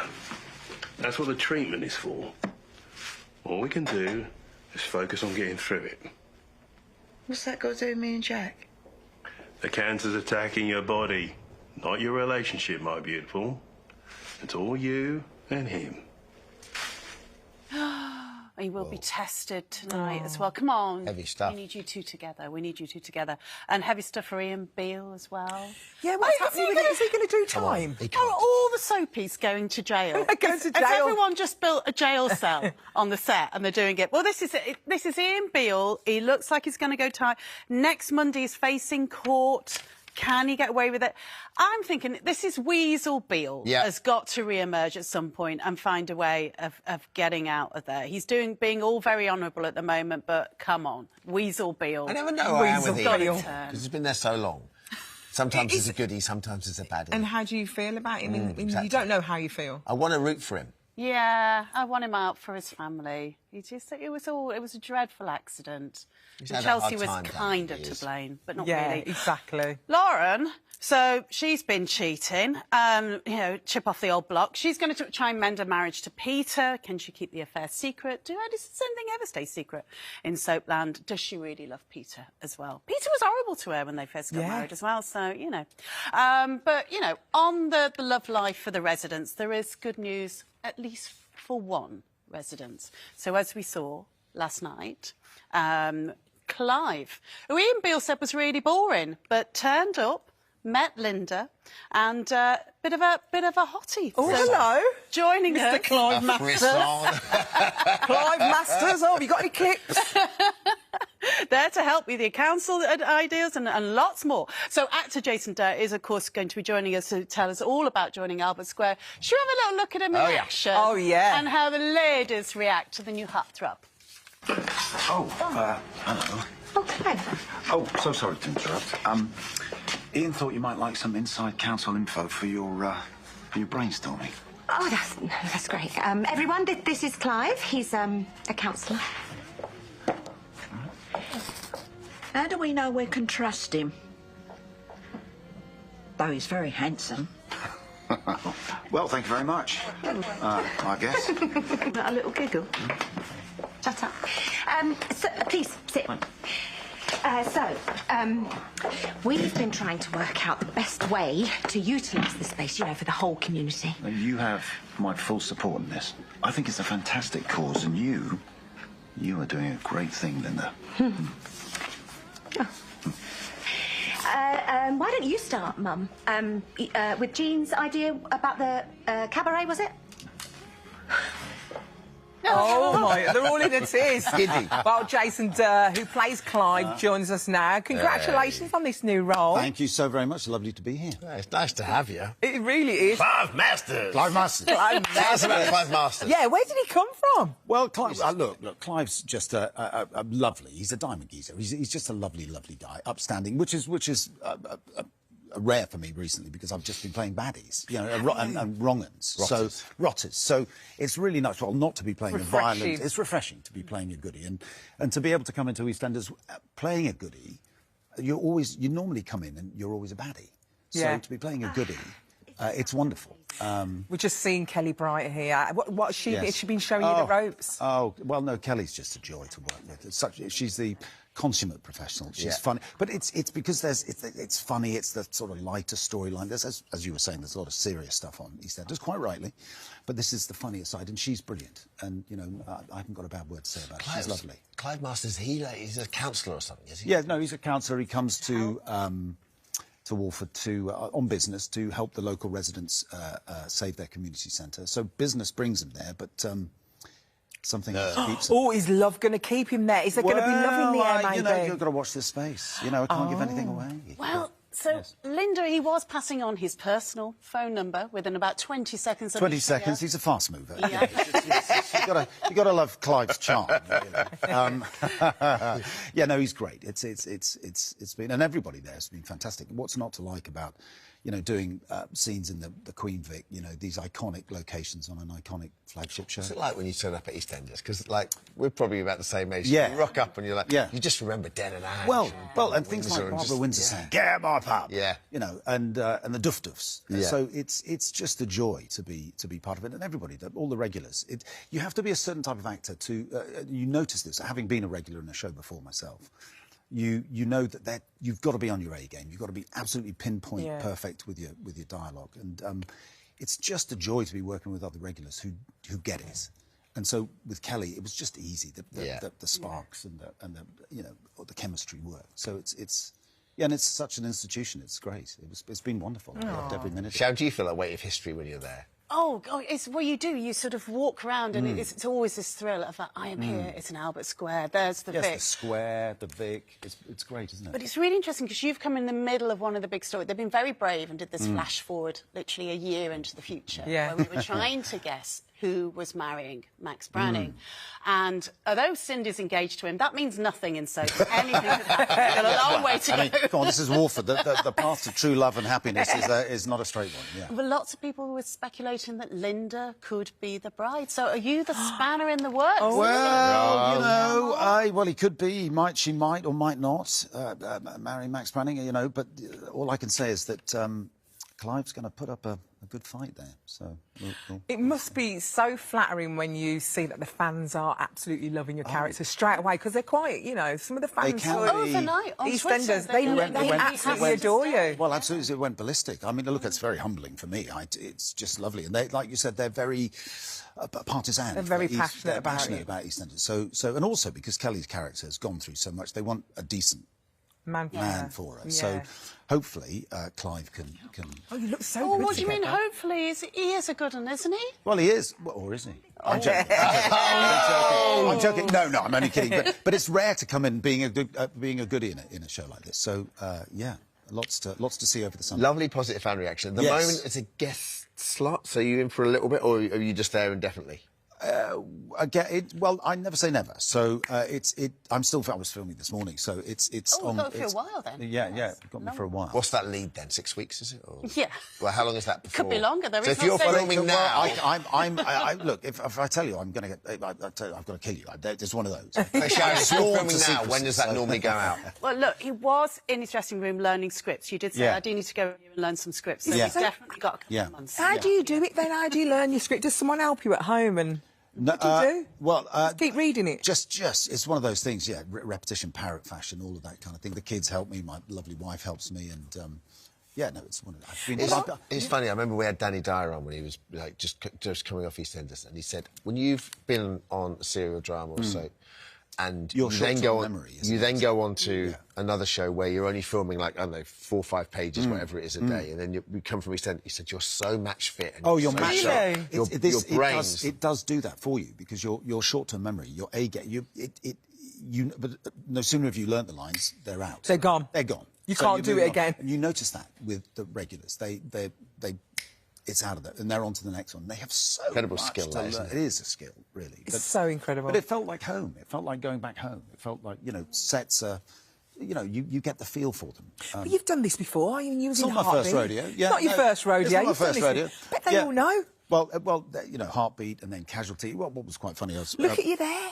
I know, God bless me. Look at that. Baby. Baby. Would you ever go back? If there was ever talk of bringing it back, he's still alive, isn't he? Well, yeah, no, funny, I was talking to Steve McFadden, and he was saying how much he used to love watching it, and, with his family on Sunday night, the God Slot, everybody would sit down and watch it, and, if they brought it back, maybe I'd go back. Nice from there. Like, Sergeant's done really well. Sergeant Mike Bradley, who knows? I would love that. Yeah. Great. Jason, so lovely to meet you. Good luck with everything. Pleasure to meet you guys. Thank you. Thank you so much. Thank you, Sharon. Charming in real life as well. So charming. He's literally like his character. Come on, be happy with Linda. Save the community centre, save her. Absolutely. Then they'll probably bring back Danny Dyer covered in seaweed. Seaweed, there you go. Yeah. Coming out of the sea. EastEnders continues tonight at 7:30 on BBC One and iPlayer. Now, after the break, whatever your plans this summer, Steve Wilson is back with the must-have holiday essentials. Do not miss it right after this.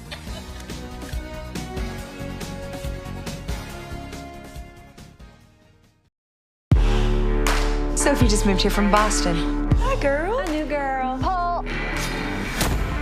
Thanks for inviting me. Oh, honey, the night ain't over yet. You have no idea what these people are capable of. The Hunting Wives, available now on ITVX.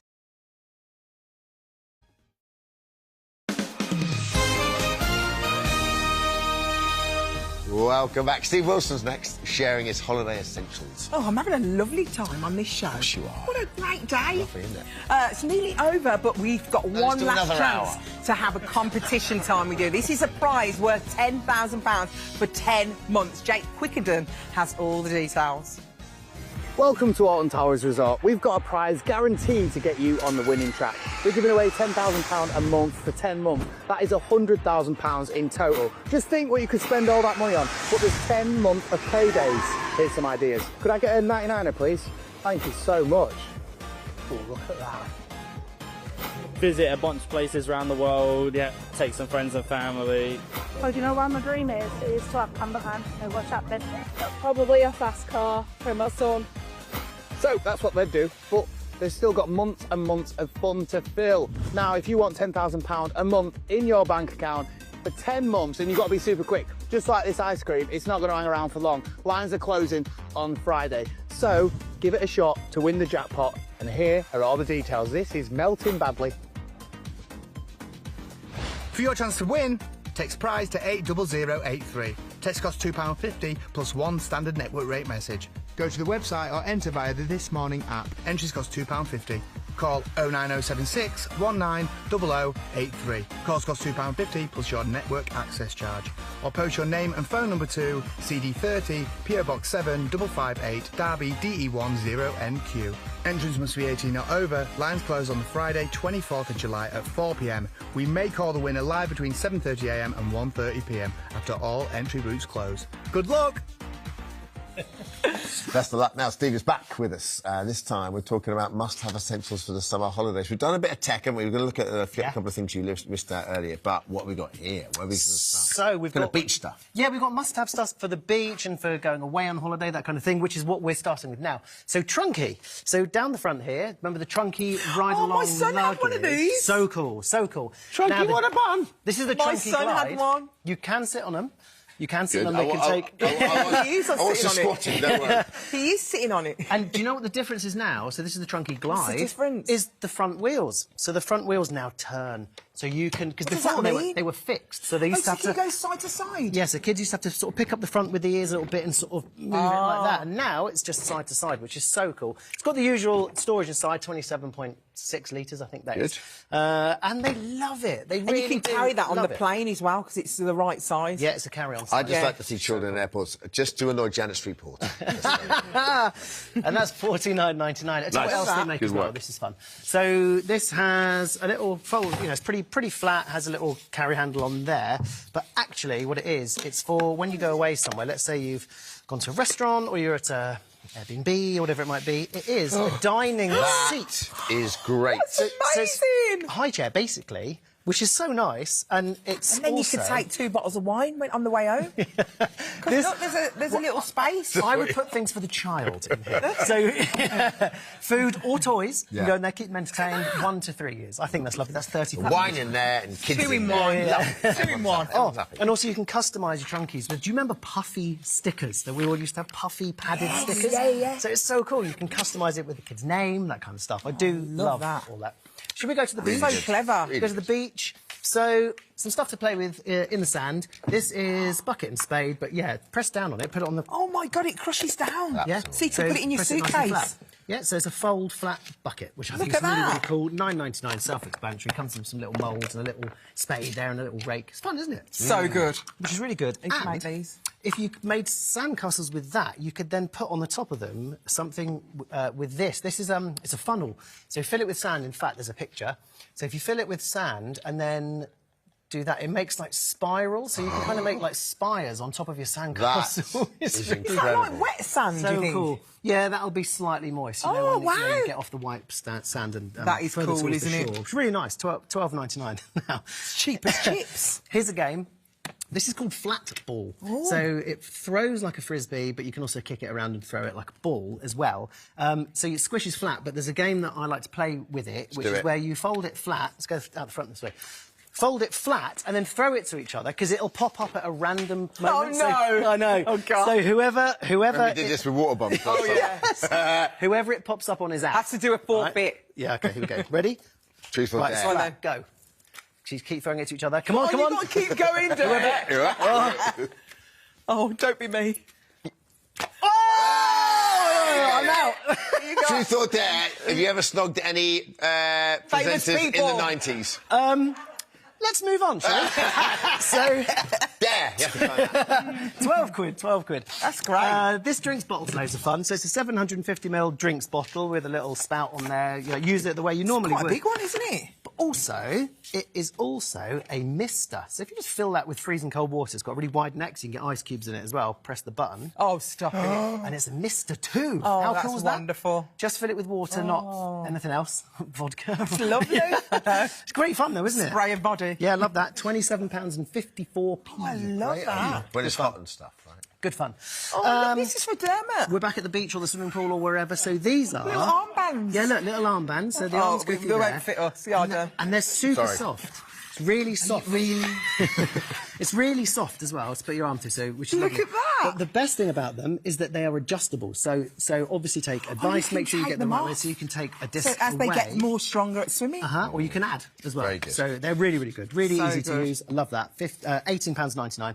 This is Bling2O. They make really cool goggles and kind of swimming Yeah. accessories. They're from 19 quid and they're just really, really well designed. I That love one's them. got eyelashes on it, look. And this mask here, look, it has like a liquid gel inside, so it looks like you're actually underwater. So on good. that. It's just really cool. I love that. And the snorkel looks like an ice lolly when it's poking out Oh the my water as well, gosh, which look is at just- that! I love them. You wearing that earlier on during tug of war? Yes, I was. It was my safety, thought you my was. safety goggles. Safety I goggles. think that's what so cost us the good. win, you know. He wasn't trying. It was extra ballast, is what it was.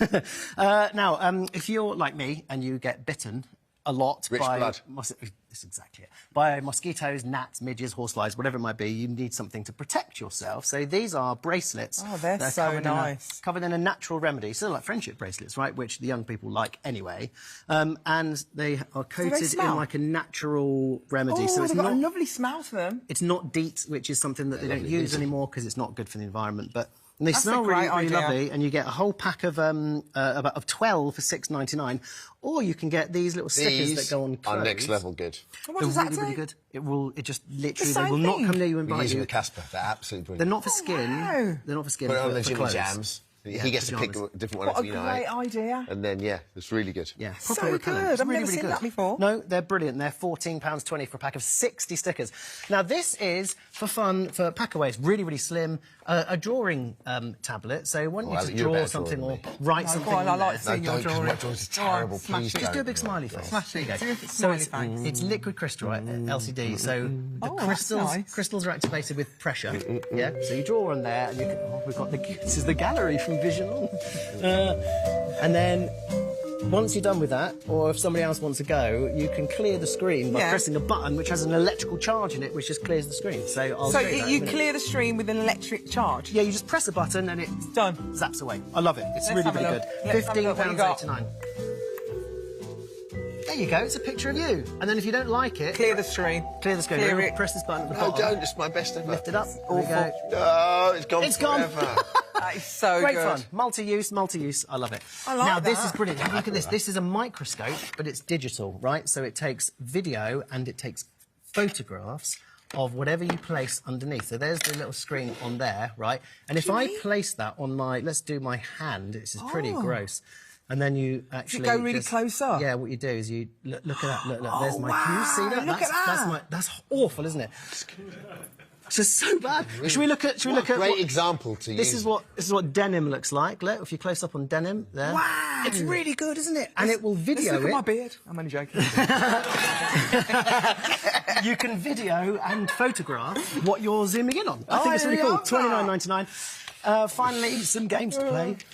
So this is Plus Plus. This came out in the Plus Plus. 80s in Denmark, but worldwide in like 2012. So what they are 3D building. So it comes in a carry case like look this at called Plus this. Plus on the go, which is £14.99. You get all of the stuff there. You can also buy tubes as well like that and build things. So you can build flat things or 3D, like this little character that we've just done here, which is a 3D Good character. craft So in that. Like this. the possibilities are absolutely Do a little bit of completely Plus Plus. Oh, I'd endless. love this. They're big on this kind of thing in Denmark because, of course, that's where we know where Lego comes from. The OG. And we of Starting course- off my car. How Yeah. oh, nice, good. Oh, I'll finish it off later. And we have we have Lego right here. So this is the Lego books. These are the activity cards. You get a pack with a variety of What a great bricks idea. inside, and then cards that.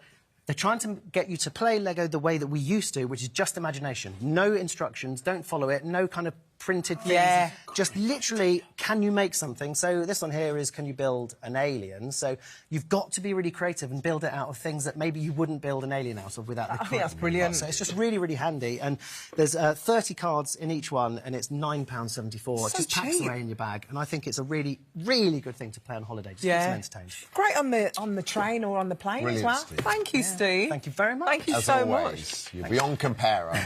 On tomorrow's show, we've an exclusive exclusive first look at Colleen Rooney's new High Street fashion range.